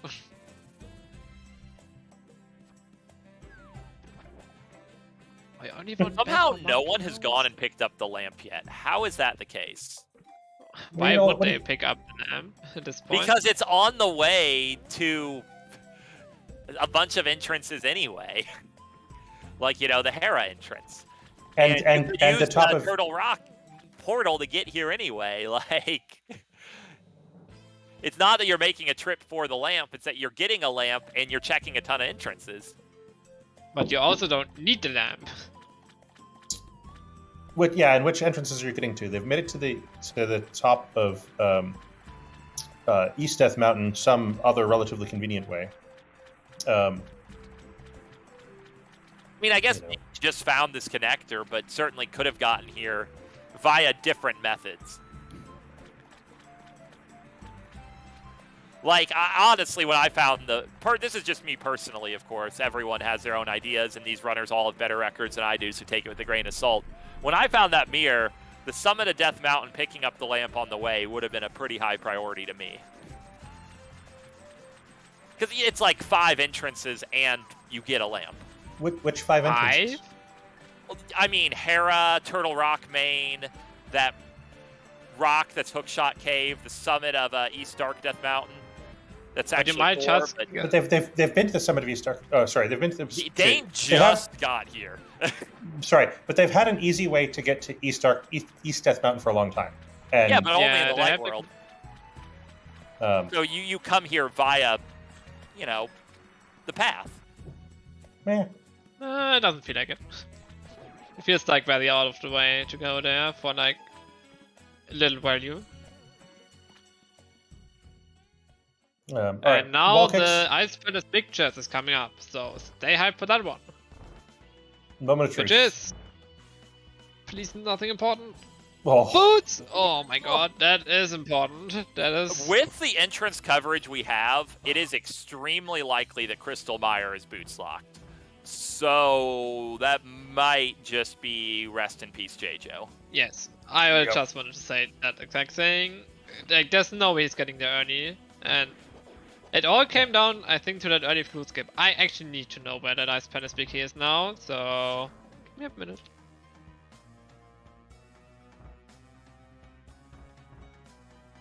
Now I need to know. Well, Schultzer's looking after his emotional needs. That Dane also gonna draw. That's really good for wall kicks because, I mean, think about it from two angles. A lot of runners will do what J-Jo did, which is, I mean, devastating. And a lot of other players will be in Dane's situation where you learn it's a pendant and you're encouraged to stay out of there. The situation where wall kicks found the big key but not the map and was pushed into Ice Palace, that's really fortuitous. Yeah, I mean, even ignoring where those things are, this is sort of like a 1 in 4 that you actually are in this situation, which is excellent for wall kicks, especially with the pod big key in here as well. I guess everybody will get pushed in here eventually, but it'll take a while. Big key isn't what I would call an item that gates a lot of other items. It's likely you need that for a crystal. So I found the ice pit is big key. It was right next to the flute. Oh dear. Okay, so I mean, we did say it's. I'm gonna guess out of the 20 runners, J-Jo was not the only one to do this with the flute. No. But not many. I don't think many. I do not think that many skip the flute here. I guess it's maybe like 2 or 3 at most. It's my guess. It just feels like the meta is more clear Eastern players and Dan follow the connector than just for the connector like Warkix did. And J-Jo. It feels like the Dane's method is more. It feels more meta to me. I don't think many runners skip that. So good news for J-Jo, if there's good news for skipping every mobility item in the game, is that Misery Mire is not boots locked. We say it's not boots locked, but we don't know where Hookshot is, so it could be boots locked the other way. Fair. I was going to say the exact same thing again. Where's my even? I did not pay attention. Southwest. The Southwest Death Mountain Foothills Cave. Oh no, not that one! I don't know where it is! For anyone who actually doesn't know where that is and didn't see it themselves, that is mirroring at the top of Bumper Cave for the Light World entrance. It is where you get spit out exiting Death Mountain via walking, which is something that in the original game there's really no reason to do unless you're playing with the weird arbitrary rule set where you're not allowed to save and quit. But who would do that? How many people are on that leaderboard? I don't know, like 1,000. Wait, I'm on the leaderboard. Oh no. Well, then you've been through that cave. Dane picks up the Smith an hour after J-Jo did. Unfortunately for J-Jo and also Dane, nothing particularly important is gated here. Dane remembering just mirror check. Purple chest has yet, though, I think. I believe that's correct. Finds the Fairy Descent Cave. Is there anywhere that connector could go that would be helpful to Dane at this point? I don't know that there is. Floating Island? Hasn't Dane found a connector to Floating Island? Oh, maybe, but... Yeah, I think actually that connector probably goes to the Vanilla Laser Bridge entrance, which is pretty useless at this point. And yeah, Dane's not taking it. Dane knows that it's either goes there or it goes somewhere else unhelpful. J-Jo's about to show us where it goes. I believe the Vanilla Laser Bridge is the only must connect we haven't seen. There might be other possible exits, like from the castle or something no one checked. I don't know, maybe it spits you out at like Super Bomb. Ganon's Tower. Some unpleasant entrance. GT wouldn't be actually unhelpful for J-Jo here.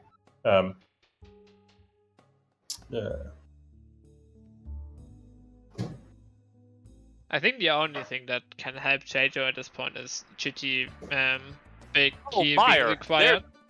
Wonderful one to find. But I mean, without the flute, this is a way to the Mire region for J-Jo. Jeez. But that doesn't help his moods problem at all. Yes, but his boots problem is still possible that he can beat this seed without it. What J-Joe's really hoping for at this point, also Dane choosing to go Independent Ice Palace, Dane probably feels a little nervous about this decision. We know this is absolutely the call. But Yeah. on I think J-Joe's, Dane you're just should feel nervous praying- about this. Yeah. On J-Joe's end, you're just praying to find that hook shot. J-Joe doesn't even know he's praying for that hook shot, but that hook shot is just everything to J-Joe now.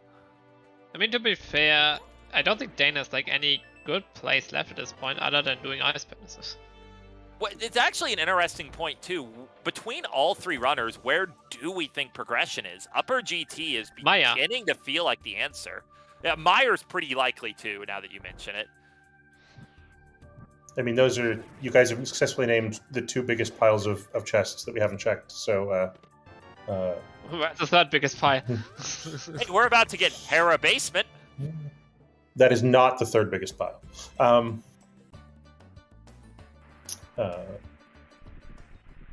GT left. It is one of the Take that. remaining options, nonetheless. It's true. GT left is a pile of items that we haven't checked, but it's also a pile of items that's not very close to being in logic, unless the hookshot turns up somewhere good. So, And given that the hookshot is one of the primary items we're looking to find, you're not going to find it in GT left. Unless- There is a possibility. We have not checked the bonk chest yet, the map chest, which is We locked do by have all 4 the keys. Yeah, and- that's the thing. and boots. Because that bonk chest is actually locked by boots and hookshot. I need- Or hookshot.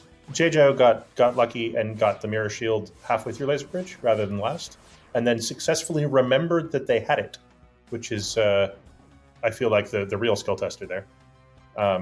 Finding the mirror shield, laughing about the mirror shield, and then forgetting you have it afterward would be weird. Because, I mean, when you find the mirror shield, you always are laughing like, oh, the mirror shield, how helpful. And if you did that, you didn't connect the dot of, wait, this is literally one of the 2 rooms in the game this does anything. There are more than 2 rooms. Because you can block Wizards as well. Does it help you in a randomizer? Probably not, but it can do it. Yeah, the only 2 rooms I ever make use of it are Laser Bridge, which it can be a way to do that easily, and the second Mimic room in GT is, especially with Silvers, you save those frames by using your mirror shield to block their shots.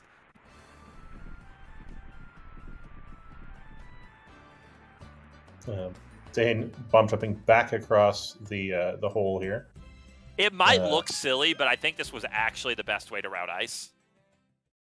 No, you could have just dropped down and got the IC chest before going left. But I think his crystal switches are... Oh no, his crystal switches are this way. If his crystal switches were the other way, this was the best. If his crystal switches are this way, he should have dropped down. I don't think I think I timed it even. I think it's faster to go to the big chest first and then go right side. The other way to IC. I think it's slightly faster. Not by much. I do enjoy, by the way, that Icebreaker has meant that people have had to actually learn how the rooms in Ice Palace are connected. I feel like even without Icebreaker, you were at a pretty big disadvantage if you really didn't understand this dungeon, because there were a lot of little decisions you had to make based on what items you had. I think that a lot of people had like 1 or 2 memorized routes through here in the old days. And even still to some extent. You know, it's a pretty complicated place. Wallkick's showing us, I think, the first boots check of the run at Bomb Shop Bonk Rocks, which is not the usual place I would expect to get checked first.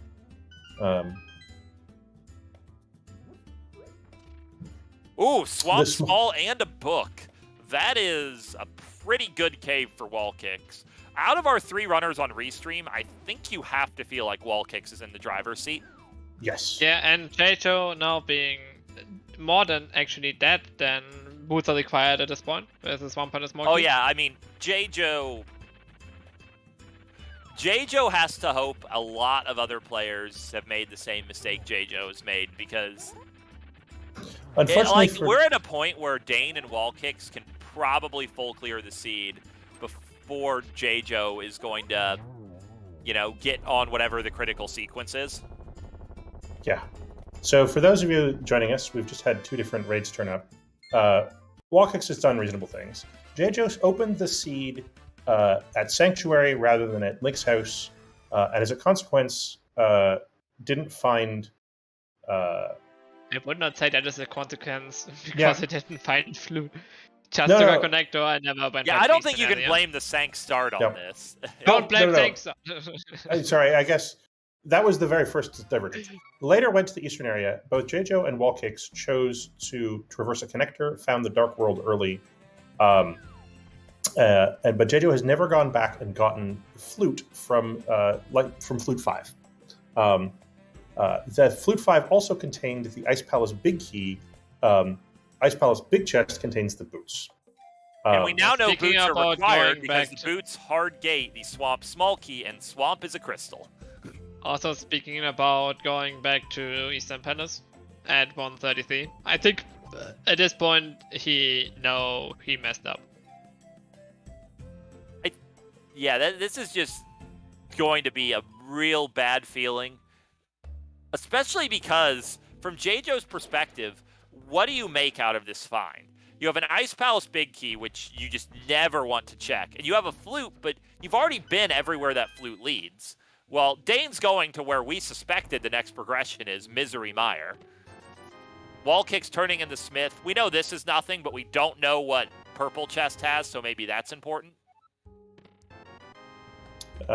It's worth pointing out this is a 5-item cave. And so, the commentators some time ago were like, oh, we found all the 5-item caves. J-Jo should have been, has been missing that last 5-item cave, maybe one more as well, for a long, long time, which does make entrances more appealing. I mean, I was just surprised he skipped this area when he was going over to Harukazu Top. It's also worth noting in terms of our where is the next progression, with what we found on Wallkick's side, Hookshot could easily be near Vanilla in Swamp Palace. Like, it's not even implausible with what we've seen at this point. So what you're saying is the third biggest pile of items left in the game, besides GT Up and Misery Mire, is in fact Swamp. Yeah, and it's just important to take note of, because going into Swamp without Hookshot is a play you would usually resist, but it's not feeling unlikely that it's important. So of course, there's also the question of Dane knows there's not much value left in entrances, but Dane does have to check the bonk entrances to find that Swamp Small Key. I don't think it's going to be, like, that big of a problem, but it could add some delays. It's the light world of the bonk entrances as well, which is, I think, much more likely to get checked at a sort of relatively random point rather than the bomb shop bonk rocks, which you not infrequently see people leave behind for a long time. And we see Wallkicks setting up to do the combo Purple Chest and Bombos Monolith, which these are 2 checks that a lot of runners put off for a very long time, especially Bombos Monolith, given where Book is this seed, behind Boots, which are an Ice Palace Big Chest, and, all the implications thereof. So it'll be real interesting to see what Wallkicks pulls from this sort of 2-pack.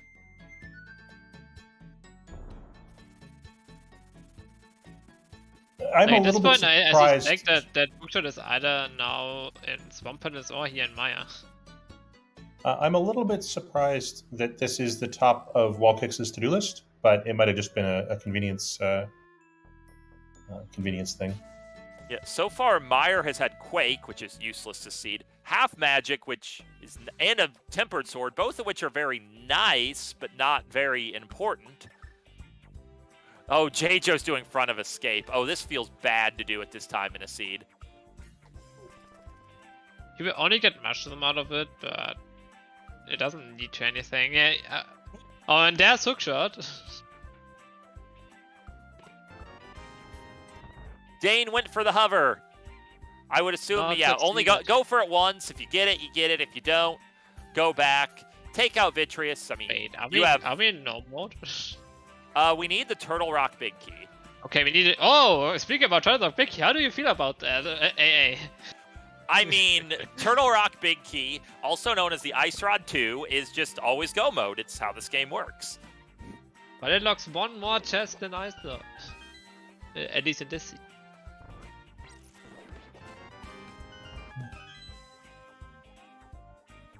So where it's gonna be? Swamp Palace? I mean, Swamp Palace is certainly the place to look. We all deep down know it's going to be up the GT climb, but I mean, you check Swamp Palace first.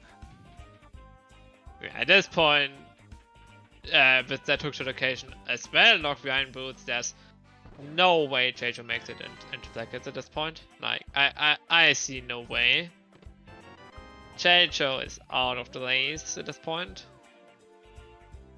But yeah, for Danny, JJ's only hope is really that at least half of the runners, well, half plus one of the runners did the same thing he did, and there's going to be 8 or fewer people with way faster finish times, and it's not very likely. Yeah, but I did not watch any other runners, but I don't think that half of the runners skip fluid for that long. Yeah, it's...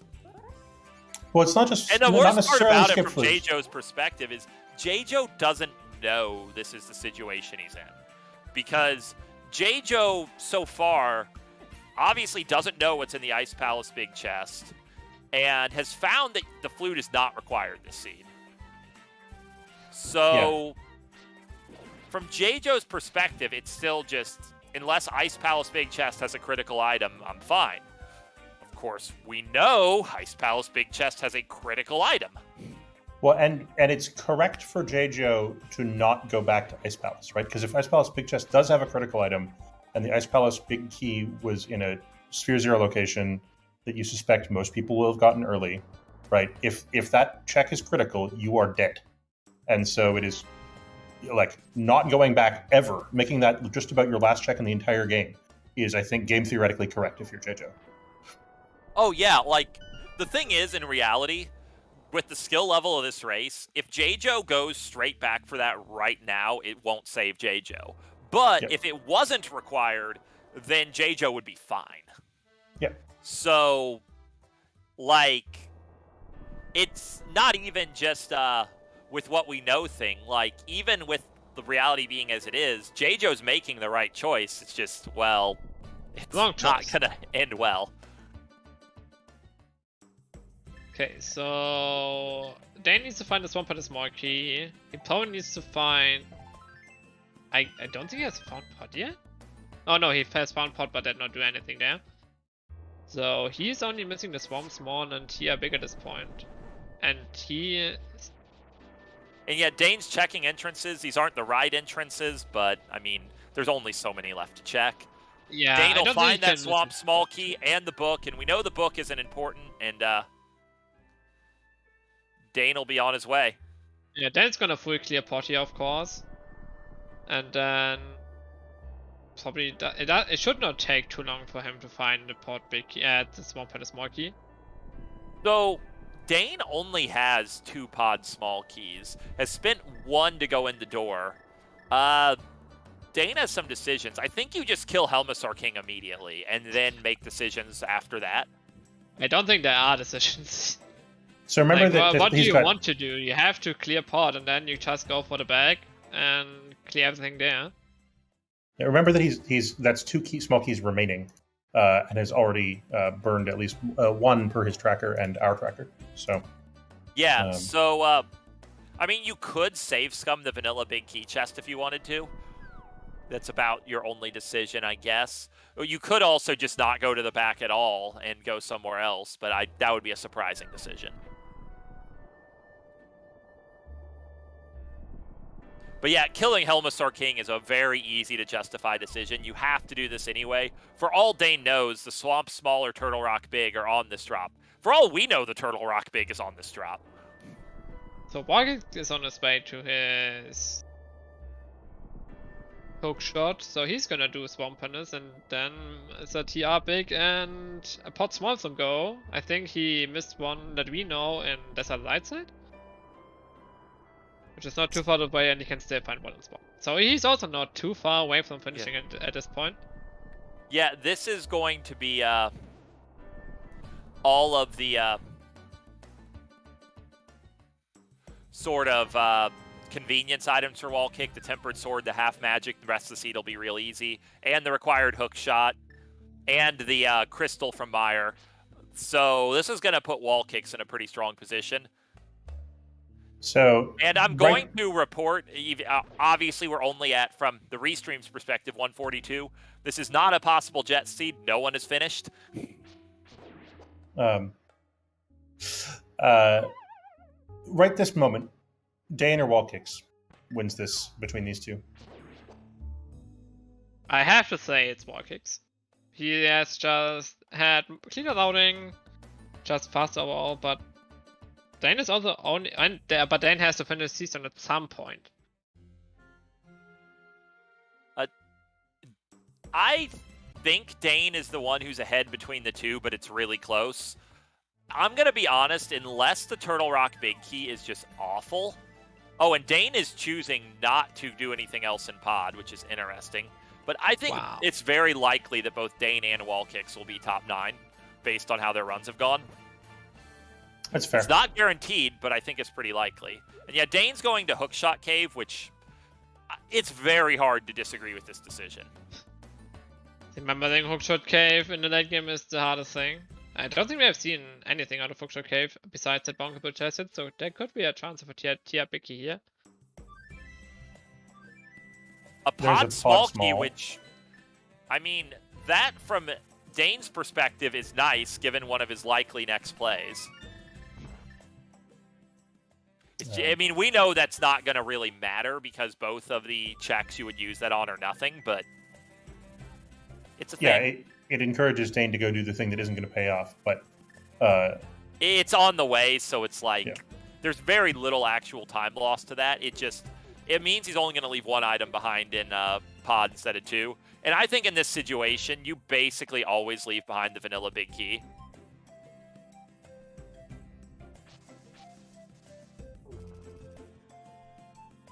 Yep, rest in peace, 20 rupees. Dane will never see you.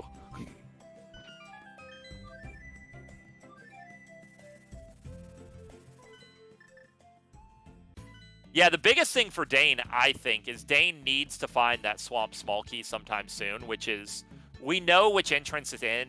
It's the Bonk Rocks by Link's house. It's not that hard to find, but, I mean, you have to actually do it. Yeah, and the boots checks are sort of scattered and a little bit out of the way. Yeah, Dane's already done the northern boots checks, too, so it's only the southern ones remaining. Wallkicks has found the hook shot. It's the good news that this was, a relatively correct place to go. In addition to having the convenience items, required, but the hook being in here is a nice sigh of relief for him. Dane almost forgetting to go get this chest, going back for it, getting the second best cane in the game, and about to do a hammer jump, get these 3 items. We still don't know what's in this big chest, so for all we know, this could be no mode. I think has checked it. Didn't he? He didn't have the big key when he was here. J-Joe doing the hammer pegs in a entirely random pattern here. It can't be fast. Not having boots is not fun at this spot. That looked like the right way to do it without boots, but I mean, obviously it's much faster to do it with boots. That's one of the biggest places that just, you don't need boots, but just it saves time having them, is that area right there. And yeah, Dane finding there is really just nothing in pod at all. It has a crystal. And has to make a decision about what to do. Fluting to 4, which with what we know is the good decision. Yeah, this is what I would do. You go to Dark World, you check the Dark Bonk Rocks, you mirror, you check the Light Bonk Rocks. Or enter GT for left side. Like, that's also a possibility. Which he obviously didn't do. Like we have only seen the front chests of G left side, and I don't think we have seen the back. Yeah, so there's 5 items left in GT left. That's a weird mirror there. Check the Light World one before the Dark World one. I think that was just Dane getting ahead of himself. And then you're at the spot like, wait, I only need one item for Go mode, and I have an item to check in Swamp Palace. Do I go and check the other one at this point? And yeah, at this point, like, Warkix is, I would say, clearly ahead of Dane at this moment. Because I don't think Dane has anything. There's also, so from Dane's perspective, the smart thing to do is to go to Swamp Palace right now. Now, here's a point of intrigue, is if you find the Thieves Town small key in Swamp Palace, the Turtle Rock big key could still be in Thieves' big chest. Oh, no. And Dane has not orphaned that, and Wallkicks has. I would also say if J-Joe's going to get back into this race, even though J-Joe has orphaned that chest, just a situation where most of the runners have to full clear is something that would very much help J-Joe a lot. Yeah. Yes. Unfortunately, J-Joe has also lost time. You know, we mentioned earlier, his routing decisions have been good given the lack of mobility items. He's been relatively efficient, but you still go places more slowly without boots and flute. Yeah, I think that both are required. I don't think he has any chance of coming back. Like, I cannot see 9 runners out of 20 skipping those items. I cannot see it. Yeah, I mean, I'm saying his main hope is if it's orphaned in the Thieves Town big chest and he makes the, I'm in a terrible position, I'll go back, and other people do things like climb GT for nothing. Like, that's basically, it's not necessarily a great hope, but I think it's his main hope.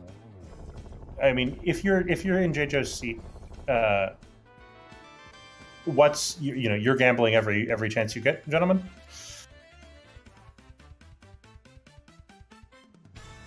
That was an attempt at a question. So if you're sitting in J-Joe's seat, sorry, go ahead. Oh yeah, I mean, at this point, J-Joe doesn't know. As soon as J-Joe finds those boots, which he's probably going to last location or near last location, I don't know if he'll climb GT with what he has now. I mean, he honestly might. He honestly has to. I guess there's a little intrigue if J-Joe finds the TR big key up GT. Like, the thing is, you cannot go back to the Night Palace pictures in J-Joe's position. You cannot go back there. You know that so many runners will have that early, and if there's something, it's you have lots already. If there's a major item there, like boots or hookshot or I don't know where. I don't think there's any more major items. Well, so far, the one value we found in Swamp Palace has been Desert Big Key, which is probably not what anyone was really feeling like finding right now. By the way, none of these runners have checked Pedestal. The Turtle Rock Big Key could be on Ped. Yes. Everyone in chat who always enjoys that. But the TR Big Key, the Desert Big Key boost locks the Pedestal away from J-Joe as well. I would say that Vox is our first one to pull check Ped in this moment, because he has not done Sicket yet. And he's also running out of spots to do. Yeah, I think Wallkicks didn't do left side Swamp, whereas Dane is going over here. There's another big key to this dungeon. Oh man, that's so good for I'm going right back in. Because this means Wallkicks is not going to have to make a side trip only for Swamp Big Chest. Yeah, that's going to be a real feel bad for Dane. But he's not doing it. Bold maneuver. Oh, he's going into pod first. That's very sensible. Just kill Helmasaur King, see if Helmasaur King happens to drop the TR Big Key, and then go back into Swamp. But why not do pod first then? That is an excellent question that I would be able to answer if I were Wallkicks.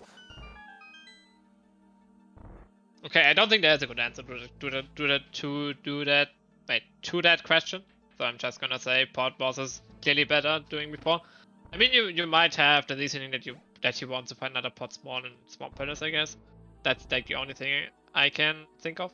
To answer the incoherent speculating here, not to say he's being incoherent, his name is Incoherent. The correct way to route this would have been to go into pod first, kill Helmsar King, do all the swamp, and then go back into pod for the big chest. You get exited out of the dungeon for beating Helmsar King anyway, so you don't... It's not like it's a double dip in that sense. It's not an extra amount of dipping. Unless you were going to check the big chest before fighting Helmsar King, which one item from Go mode would frankly be a bizarre decision. J-Jo's going back for the boots. It's not going to feel very good. Okay, what is he left? Heather Basement? GT climb without hookshot? Yeah. I think he knows if he gets boots that he is very far behind and should probably not even check any after he finds the swamp and smoky, not even anything in swamp pass at that point. But he is just way too late to that progression. Like, he is what, 3 existed dungeons behind now at this point?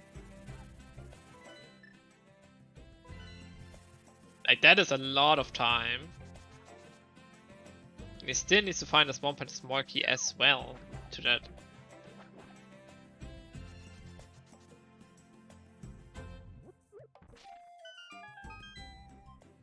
And of course, I mean, J-Jo basically has to make the play for Meyer soon-ish, because, I mean, that's where the hook shot is, and that's pretty heavily gating itself.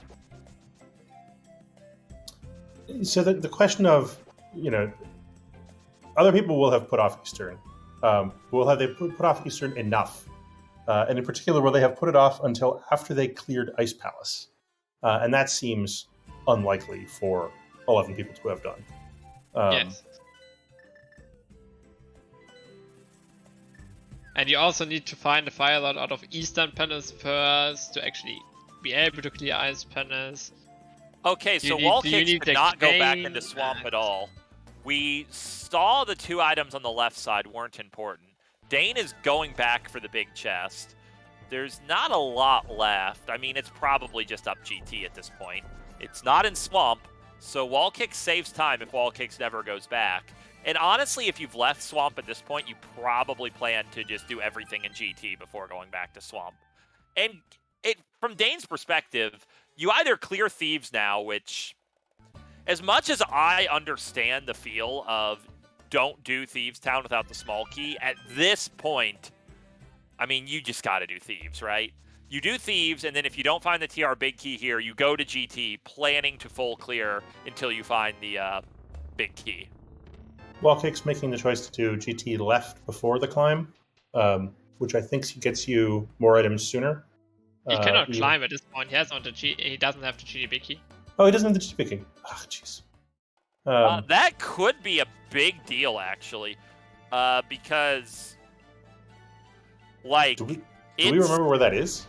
Yeah, it's the kid in on Skullwood's entrance. Ah, right. So, like,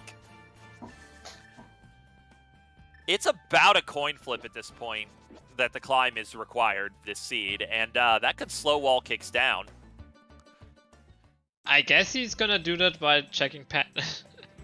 I think I mean, we know at this point, the as well as Wall Kicks, honestly, before I check Ped, I would kill Landmo. Yeah, that's the least thing. You kill the motors, just go to Pad, clear, do both things at once. And of course, I mean, you also... Desert is the green pendant as well. When you already have the red and blue ones in your bag, Landmo is a 3-item check. 3 spread out annoying items, but a 3-item check nonetheless. Yeah, and Saha's not anywhere particularly good either, so... all right. Like, let's say you are in a oh, no, he's on small. Nice. I mean, Thieves Town small key in the rando room is not the thing that Wallkicks was looking for. Like, it's very hard for me to see any runner not orphaning the Thieves Town big chest here. Even my man Dane, a man after my own heart, resisting as firmly as he could, still is going to orphan that because, I mean, you go to GT planning to climb, right? Mm-hmm. Like, it would be such a hard sequence of decisions to somehow not orphan this big chest. Oh, Walk is getting his big 20. I don't really blame Wallkicks for his decision, especially if Wallkicks plans to go right back into Swamp here. Yeah, I he mean, probably has to. there's just not a lot of other options remaining. Gets a little efficiency from that pod small key, getting to just check a little more.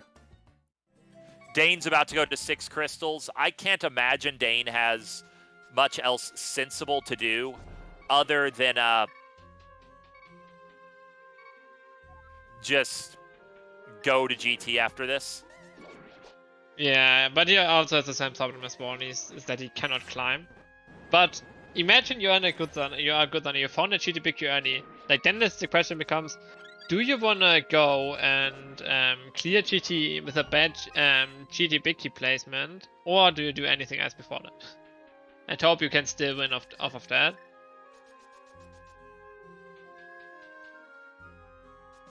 That's so I many can't tell hard from his decisions. tracker, does Dane have the GT big key? No. So Dane also has this problem. I still think going to GT is the logical thing to do, but It's quote unquote only 5 things, but 5 things is still an excellent location at this point.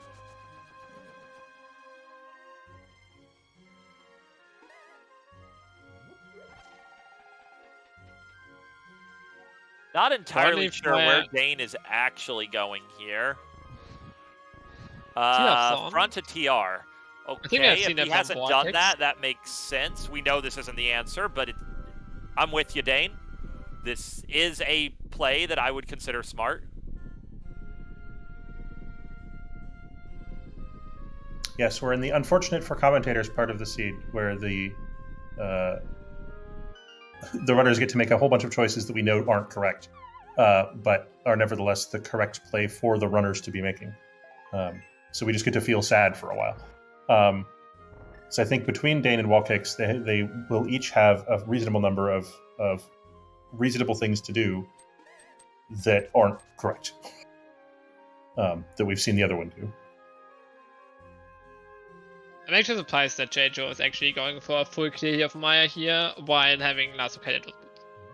I thought he might be more aggressive and in the need of like, I need to do like 1 or 2 skips to actually make it back to some extent. But yeah, getting burned by those boots is so hard.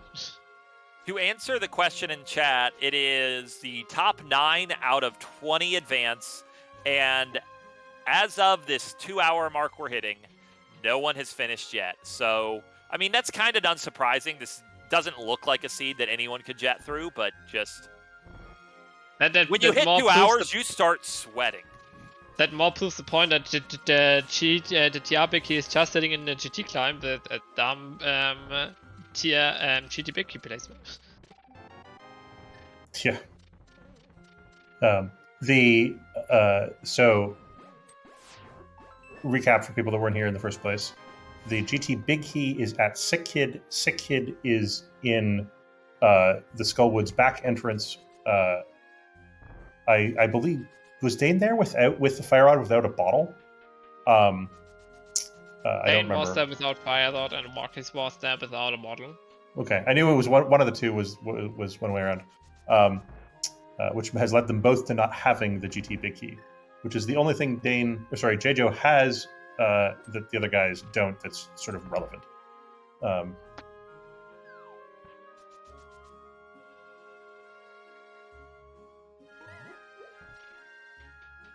Okay, so Dane getting that all fully plays Seastone's Morky. Where's he heading? From Dane's perspective, there are so few plays. Dane might be tempted to go right back. Because, like, what are Dane's realistic plays here? Killing Landmalus, going back to Thieves Town, going back for Sick Kid. I think looks like he's about to check the Bamos monolith, which, I mean, sure, but like Lambo feels like the best of those options. Though I have long since forgotten where the back of Desert is. It is Like- the Death Mountain entrance cave. Like at this point, you have to think, why are people not done yet? Like the seed was like the only bad thing about the seed was basically getting over to the pot area to get cane, to get all the stuff in GT. That was like the only like catch in the seed, and of course the flute varies the finish times also. But around this time, even then, you would expect finishes, at least one finish, if the big key for TR would not be in a super accessibility location.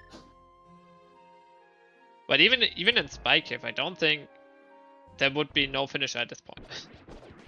Especially because if you can have the TR big before Swamp Palace realistically, people will go mode Swamp, and I don't think I think if you go mode Swamp, you're under 2 hours. But that is also a hard thing to like watch out for in a race in that stressful situation.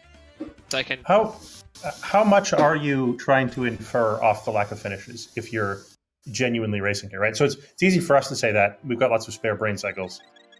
Sitting in the racer's seat, Schultzer or Amazing Ampharos, are you genuinely making choices at this point based on the lack of finishers? You should. I am and I'm not. Like, I might still check places like Spike Cave because that's a place a lot of people put off. If I have something like Dark Cross left, I'm not going there. Right. Yeah, Unless but I feel like I found something in a horrible location others would have missed. But you might And have I to don't ask a know question. if I'd feel that in this run. But you have to ask a question: what place did 20 people not get before Swamp at this point? Yeah. Like, Jeju needs to skip stuff, and Jeju at this point should know that this stuff is not sitting just on his way. And I think it's one item from Go mode at this point, and a pot small key. Oh no. Okay, that's not good for him. Now there's one in here, I think. I think one that he's not going to miss, even if Oh to yeah. the left. That's like the Yeah, only see, here's thing what I he was should saying right be here for. was, like, as Dane in this situation, I would not check Dark Cross here. Realistically, if the pod big key was on Dark Cross, someone would have finished at 204. Like, this is a location, there will be runners who checked it in the first 10 minutes. I mean, the main problem here is that if it's at this point, I mean, it's either in GT Climb, see some pictures, or how's the other thing called? A pad. And at this Or, point, if it's either of these three, or not GT Climb, I think somebody would have finished. Well, wall kicks is now able to do pedestals, so yeah, the route for wall kicks I think is very at least clear from here. You go to Back of Skull, you pick up the item from Sick Kid, which we know is the GT big key. You go check ped. As much as I love blind polling ped in a race this important, I would probably still read it with the book. Dane is setting up for the exact same situation. Wallkicks is going east here. I don't entirely know what for, but I'm sure I will learn momentarily. Has Wallkicks just never been in these entrances? Library? Nope. Oh no, he just never was here. I thought he was live. Oh no, it was just a show. So, I mean, there's a little extra time loss baked in.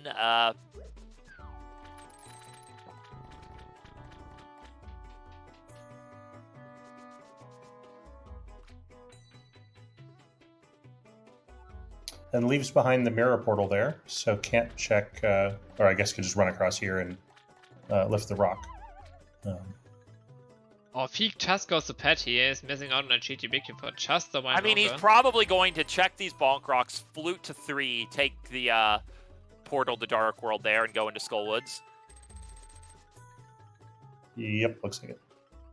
So this was sensible. Unfortunate because, I mean, honestly, I don't even think it was efficient because you find, what, a single item cave entrance in those 3 entrances? I mean, you get 2 guaranteed checks just going straight to ped. At the point when you're doing your efficiency calcs and ped actually is beating other options, right? Doesn't, well, and the fact that Wallkicks knows that this is an item, which Dane doesn't, is worth noting, right? Yeah, though I think in terms of the practical decisions they're going to make, it's not going to make a difference.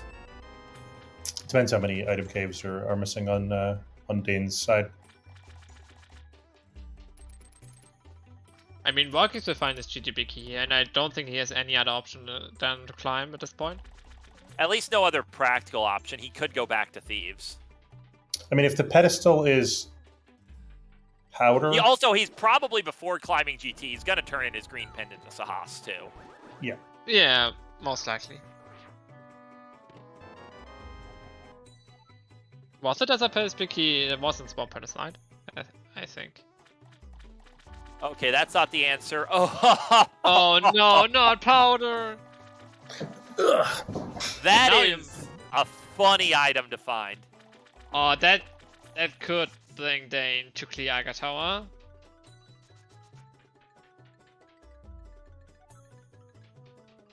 And in fact, oh no, first Moth?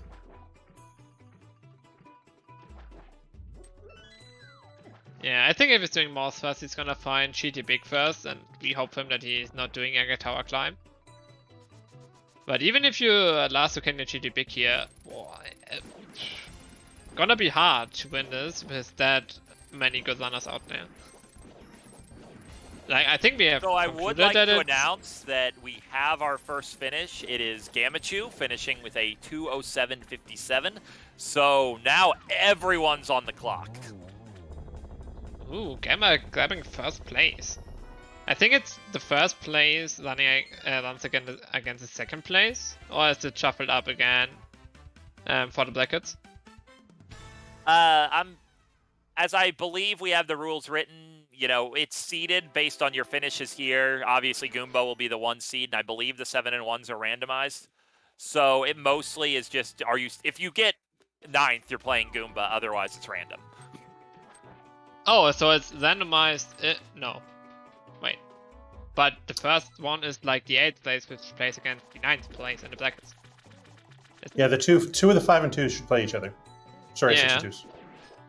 Yeah, I guess that'll happen too, won't it? Dane picks up the Super Bomb, which is a thing that we've completely forgotten about. Oh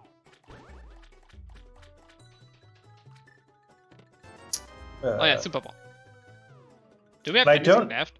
And I don't know if Dane has seen the top of the castle. Has not per his own tracker. So this is 4 entrances as far as Dane's concerned. I don't know if he knows, and for instance, he hasn't seen Sick Cube. So there's at least 1 item cave out there as far as his brain is concerned.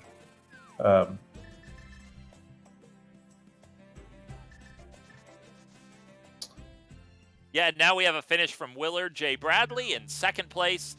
You usually expect the finishes to just stream in. So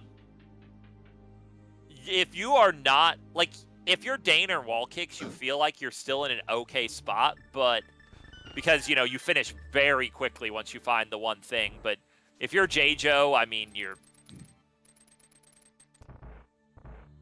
Yeah, J-Joe is like out of the question here. J-Joe can go straight into the climb. He could. He still needs support Smarky. And there's Walsh finishing in 3rd. That's 6 more places? Yep, 6 more remaining. And just so everyone knows, I know the finish time of the async runners. None of them are done yet, or neither of them are done yet. So, there's 4th place. There is our 4th. That's gonna be close for Walkies as well, if he just starts to climb now. Oh, and he doesn't.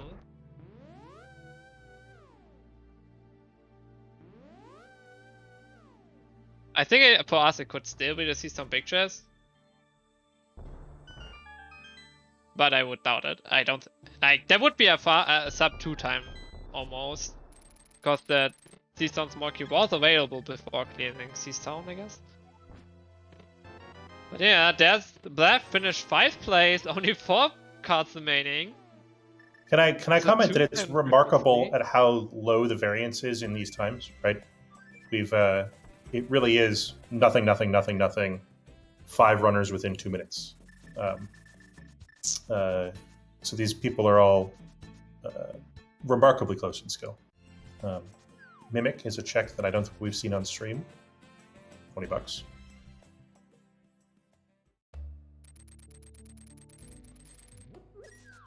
Yeah, Wall Kick's still resisting the GT climb.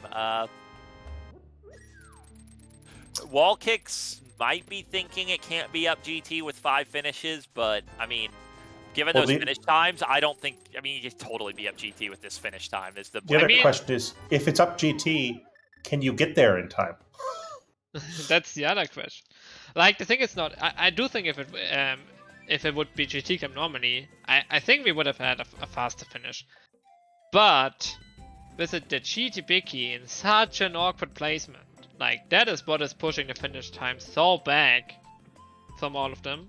You also have to consider you don't want to climb GT without the hook shot, and that was near the end of the logic chain itself, so no one was going to be making the early GT climb gamble here, you know? Anyone who climbed was going to do it late. Yeah, if you climb early, it doesn't have to be in the first 3 checks. Like, if you Molder bounce, you might miss it, and if you cannot Molder bounce, you might miss it on the C stop down. Well, Wall Kicks is taking off up GT. He's racing for one of these final 4 spots.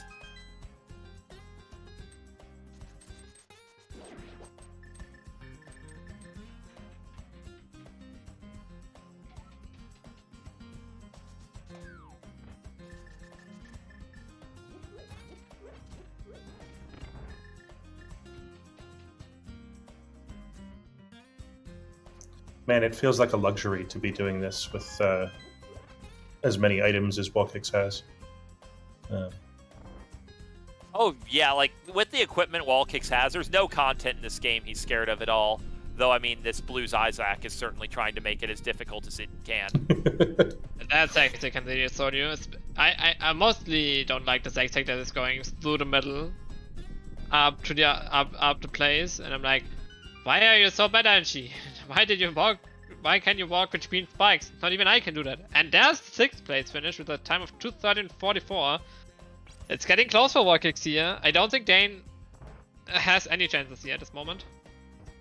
Like, we still have, like, top runners like Lin in left which haven't finished yet, which... Yeah, I mean, from Dane's perspective, I mean, Dane's going to GT now. I think Dane is cooked, and Wall Kicks, you just gotta fly. Like, Lin is missing as a good runner. I think Hamburg is also in the 6-2 I mean, you're also thinking, like, the race runners are going to be told when the top 9 are decided, but you have to remember there's 2 async runners who you don't know anything about. For all you know, there's fewer than 3 places left, right? Yeah, we know it's 3. Are you going to type it in the racetime chat? I guess you can't. I'm not able to. Allison would have it covered because he made the room, but they learn not when those runners would finish, but when the 9 are decided. Okay. So, I mean, I'll tell you neither async runner is finished, but they don't have that information. Right. Yeah, you will tell us when it happens.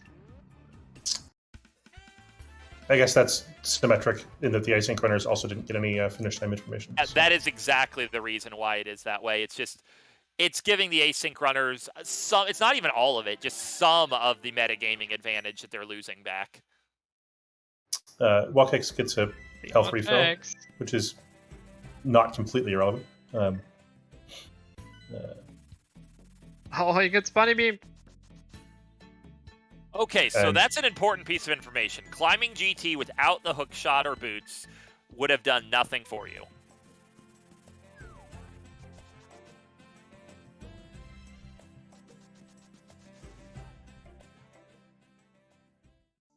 All right, 2 more checks up here. And that is the big key of TR sitting behind Moldom 2. Where else would you expect the go mode item in a play-in race to be but that chest? I have a feeling that we had some runners that missed boots, and we had some runners that did an early GT climb. Yeah.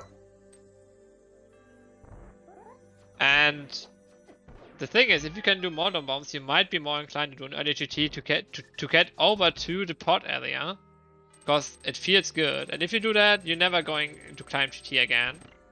So and with 3 spots remaining, like, you don't feel safe as Wall Kicks, but you really feel like you have a good shot here because you're in go mode. It's a fast go mode. You feel really bad with every one of these little execution mistakes, though, because you know realistically the last 3 finishes are coming in the next 5 minutes. I actually think that was an uncharacteristic execution mistake by Wallkicks there. I do think everyone watching has to factor in. It's very stressful being in this situation. Yes. Yeah, like JJ almost makes the comeback here. At least against Dane. Like this is all down to execution, and JJ has normally the better execution than Dane. JJ is literally less than 1 room behind here. JJ, assuming they execute at their usual levels of execution, JJ will probably squeak Dane out, but it will be very close. It's also probably not going to matter in terms of making bracket. You don't know. Yeah, all 3 of these runners could be the last 3. I definitely think at least one laser did a modern bounce and got really hard burned by it. I would point all my CSR points on that. And there's C-Studio with a 7th place finish. Right as Wallkicks goes to Ganon and Wallkicks fluting over to Ganon. The pressure's building. Ganon's in a really convenient location. Dane is maintaining his lead over JJ. JJ had a really unfortunate Landmo too. I think it was 4 or 5 cycles, just getting trolled. Dane just falls there, which is not good.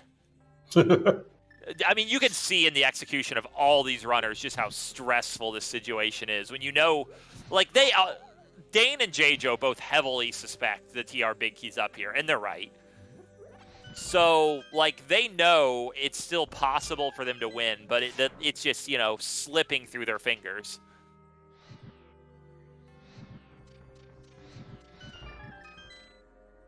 And I don't think you wanna be on the 9th place and facing Goomba in the first round of seconds. So the difference between 8th and 9th place here is super high.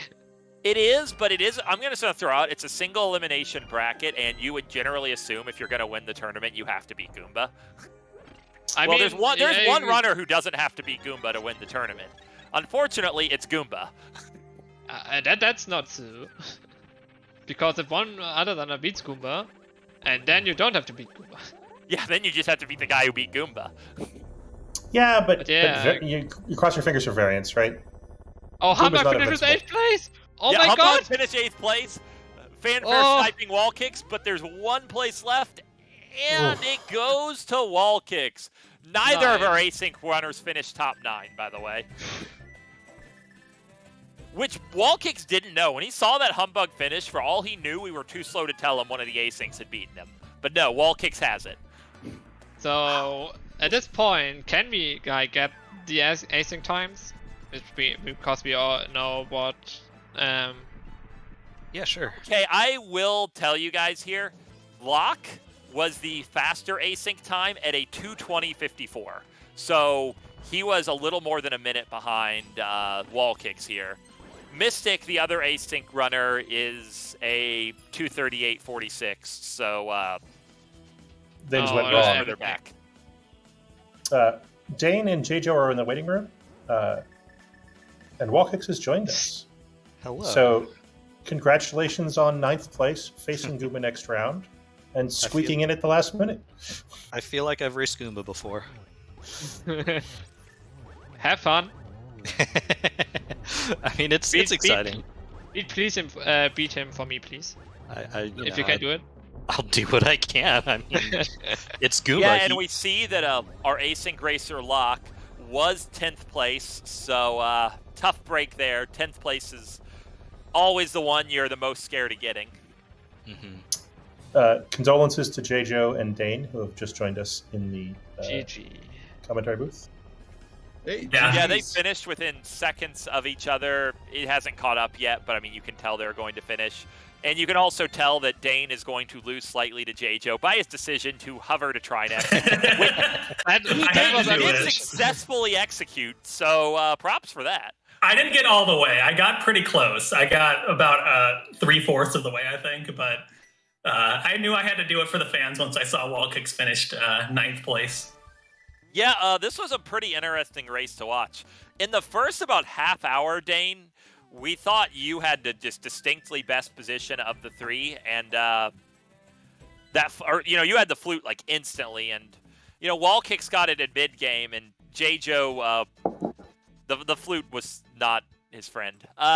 It was my undoing tonight. Yeah, I mean, the funny thing is, if it was only the flute there, J-Joe, I think you would have been fine. The Ice Palace Big Key, on the other hand. Yeah, that was the other thing, too. So my reasoning for going through the connector is I'll just find the flute, and then I'll be able to go to 5 and pick up those entrances that I missed. But there was a problem with that. The flute I think ended you up had being one there. other. I think you had one other spot to go there, and that was why you're visiting the pod area again with Miller. Like you could have finished the Eastern Palace area at this point, while you were walking over to, I think it was Pyramid. I think that was your last good chance to actually get Ice Palace Big Key, but that was after dipping Ice Palace anyways. Yeah, I I mean, did the go biggest to- thing is you would have had to decide not to go into Ice Palace before clearing all your available entrances. And, well, your decision would pay off with value in Ice Palace 7 out of 8 times. But this is what happened. Yeah, I'm okay with that. So once I got the fire rod, I thought I was in a pretty good spot, getting that. So I wanted to go to Ice Palace right away, but I didn't have hammer yet, so I waited on it. And then after going through GT, and I got the mirror and I got the hammer, it's like now's the time to go to ice. Even though I didn't have the ice big, so I gave it a shot, and yeah, there was just nothing there, and then it ended up being a pendant. It was the pod big key, which was required, so you got that at that time. But, I mean, There turned out to be a second required item in there, which was the boots, which for a while we weren't convinced was required. Then on Wall Kick's side, we saw that swamp small key in the Bonk Rocks. We're like, okay, it's required. And then on Dane's side, we saw the hook shot and Meyer. We're like, oh, it's double required and gates a ton. And, I mean, that was just not ideal for your situation, J-Joe. Yeah, I also managed to get the GT big key in a timely manner. So I'm actually kind of glad that when I did go to GT, I wasn't lured up into the climb without hookshot, because that crossed my mind too. Yeah, I that had the GT big key is definitely the main factor that defeated Dane and held Wall Kicks down to 9th, because neither of them were able to get that one going through Skull Woods. I don't think Dane even saw it was in the entrance, because Dane was much slower to the fire rod than you two, just routed the early game completely differently. Whereas Wall Kicks didn't have a bottle at the time. So that GT big key preventing them from climbing definitely slowed them from finding the TR big key. Because am I correct to assume both Wall Kicks and Dane, if you had the GT big key when you went back for GT left, you would have just climbed? Yes. I probably would have done what I did, which was go back for pod and left side swamp, but then I would have gone back to climb. For So, me, yeah. I only had a few. I had the 2 pendant dungeons and the top of pyramid, which is what I did after immediately instead, which I certainly would have not done. I probably wouldn't have gotten it to any earlier than that, but would have been interesting. I would have been pretty close with Wall Kicks, but he might have been enough ahead that even those pendants and that one check might not have sprung me ahead of him. I think with what you both said in terms of your routing, if the GT big key was free, you would have beaten him, but by very little. You both would have finished with faster times, and you both would have been top 9 in that scenario. But obviously, that assumes all the other runners didn't have similar problems to the GT big key. There's a lot of things we don't know there. Oh, The for fact sure. that the GT Big Key was gated behind an Eastern, if you were going to find it first pass, you needed to both have turned up a bottle, which wasn't trivial, and have dipped Eastern for the fire rod with the Eastern Big Key in hand. I mean, the That's first bottle was kind of trivial with being in the well, but Right, yeah. in an unlucky spot for War Kicks. Yeah, when I finally went back for it, in my head I'm like, okay, there are 2 things I don't want to be here. Like, I don't want the mirror to be here, and I don't want a bottle to be here. Oh no. Because Yeah, I there's knew at actually that point, I'm never when am I gonna ever check Sick Kid at that point? This is a question I actually wanted to ask Wall Kicks. So, unlike J-Joe, when you went to Uncle at Sank, you did not walk over and check the last item in the well. Why is that? I got 2 gloves. And I knew there wasn't an easy way to Kakariko. And so I'm like, okay, let's go back for the glove entrance and then head back over to wherever I did. Basically, it just with no easy CAC, like just not an easy CAC way to get to CAC. I wanted to just play it a little bit safer, I guess. So I guess from your perspective, the 4-screen transition cost of going to and from the well was just too high of an overworld movement cost to make that efficient. Yeah, pretty much. And I think at that point, I'm like, there are other ways I can route that in.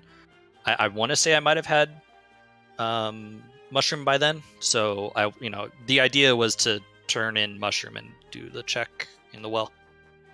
One last question for you, Wallkicks, and then one question for all that I have. Why did you did not do GT light side for a very long time? In fact, it was open for you. Even you only had 2 small keys, but it was open for a very long time. For you especially. Just the route didn't take me there immediately. I wanted to see if there were other things I could find beforehand. I feel like I was being super efficient with how my entrance routing was going, but yeah, I don't know. It just wasn't high priority at the time. And now my last question: did you guys consider going off of finish times at all? Did you watch the race zoom for a finish, and did you get any information off of that? Especially for you, JJ, because you last located your boots in Ice Pettis Big Chest. I personally did. That's why I went to GT Big Chest before the climb when I went back to GT.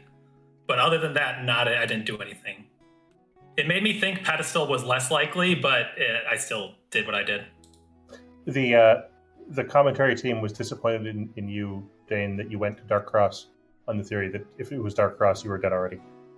See, but I felt my early game was good enough that I could still get it if it was just a single big key there. If I was looking for mirror, I don't check that, but I thought that if I didn't get the flute, because I felt really good about the flute and 2 goals. I'm like, okay, at least 10 runners are going to have flute and or the gloves a half hour later than me. So I knew that that's also why I routed the early game a bit safer with the flute. I just kind of cleared the light world before going into the dark world, hoping that even if the mirror did show up, I thought that my flute efficiency would save that time. And if mirror showed up, I would kind of compound my lead. But that early flute really changed a lot of how I routed the seed. Yeah, one thing, maybe as an improvement for your future Crosskeys seeds, you didn't activate the flute in Kakariko the first time and decided to not follow connectors at Hyrule Castle and Desert Palace.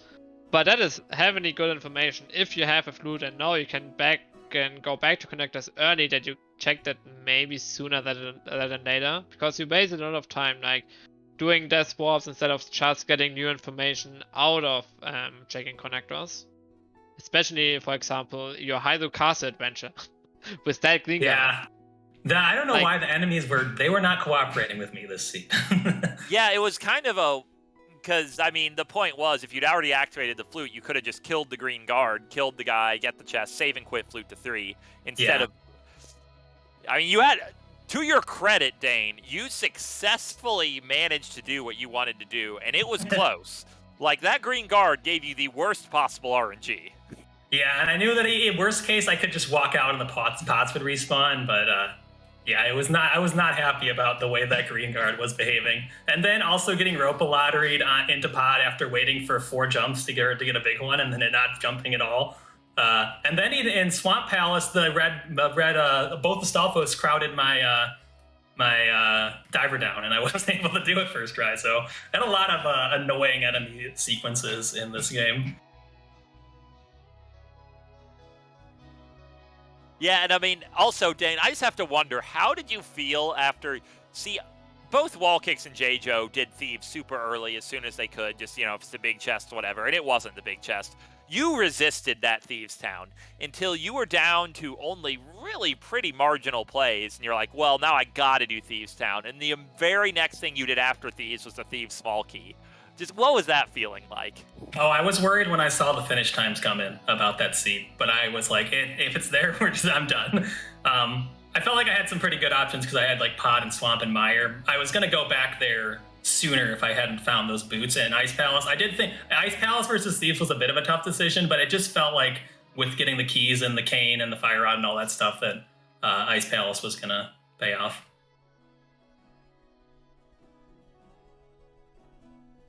And payoff it certainly did. That was definitely... Those boots in Ice Palace are certainly the thing that makes this seed a little unique. I mean, TR Big Key at the top of GT is... it's not good, but, I mean, we see that over and over again in Crosskeys. Loves putting end-of-chain items up there, right? Yeah, I mean, I think... I was getting really annoyed that the TR Big wasn't behind the hookshot, and I mean, it was, just in a roundabout way. in the most inconvenient hookshot check in the game. Yeah, pretty much. And to answer an earlier question, I keep the race stream closed, so I had no idea. I assumed I was dead when the TR Big wasn't behind the hookshot in all the hookshot checks I did, and I'm like, okay, people are gonna get hookshot go mode, and I'm just gonna be SOL. Yeah, it was behind the hookshot. And the funny thing is, you almost had to wonder if anyone would have climbed GT without the hookshot this seed. And the fact that it was specifically in that fourth chest, did that make a difference? Was it finding Meyer that because I got the hookshot early relative to what it sounds like other runners were doing. Well, I mean, so you had to get, in order to get into Meyer, you had to have, obviously, the mirror from GT right, but more critically, in order to cross that room, you had to have the boots from Ice Palace Big Chest. So you really just had to have most of the rest of the seed solved before it was even possible to go into Meyer. Yeah, I see. Because I felt like I had to do Meyer like the hour 30 mark, I would say.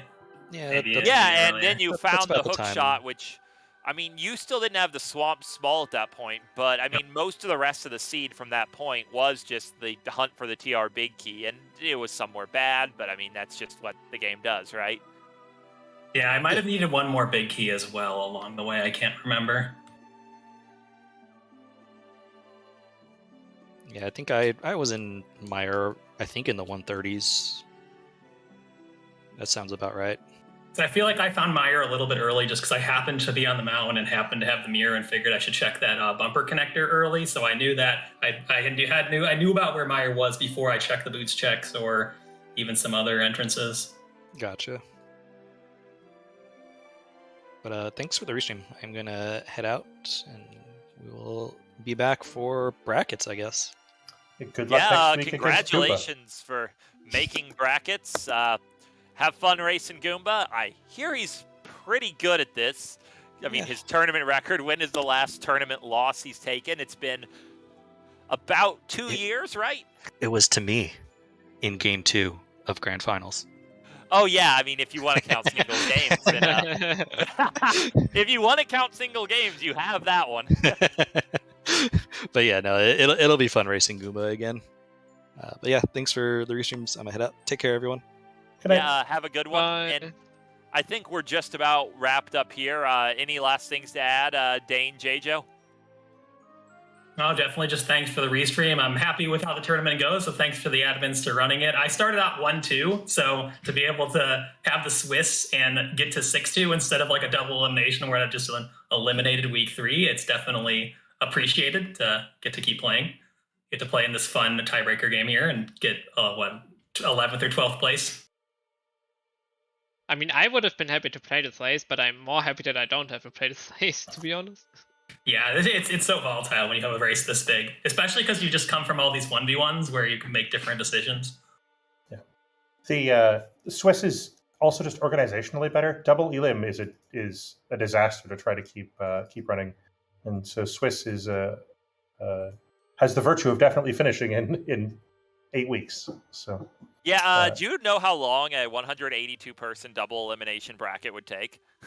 Until next year. I don't want to at a minimum. I'm not sure about that one. All right. Thank you, runners. Thank you, Amazing Ampharos, for commentary tonight. Thank you, Schultzer, and good luck to you next week as well. And Siberian, if you can play us out. Sure. Also, again, also thank you to Excalibur, who was also on commentary. And don't forget our trackers Daruk, Tofile, and Tomatach. Before we are raiding over to the Majora's Mask Randomizer tournament match that is still going on right now on ZSR4, quick preview what's up next here on ZSR. On the main channel at 6 PM Eastern, we have a Wind Waker Randomizer tournament match coming up. At 8 PM Eastern, we have a Zelda 2 Randomizer tournament match. And at 9:10 PM Eastern, we will show a Skyward Sword Randomizer tournament. For more Zelda content, make sure to check our schedule. Quick. Okay. And any final words? Guess I not. think we're good. Thanks for hosting us, CSR, and see everyone next time. Yeah, see you in the brackets. Thank you very much for watching, and see you next time here on CSR.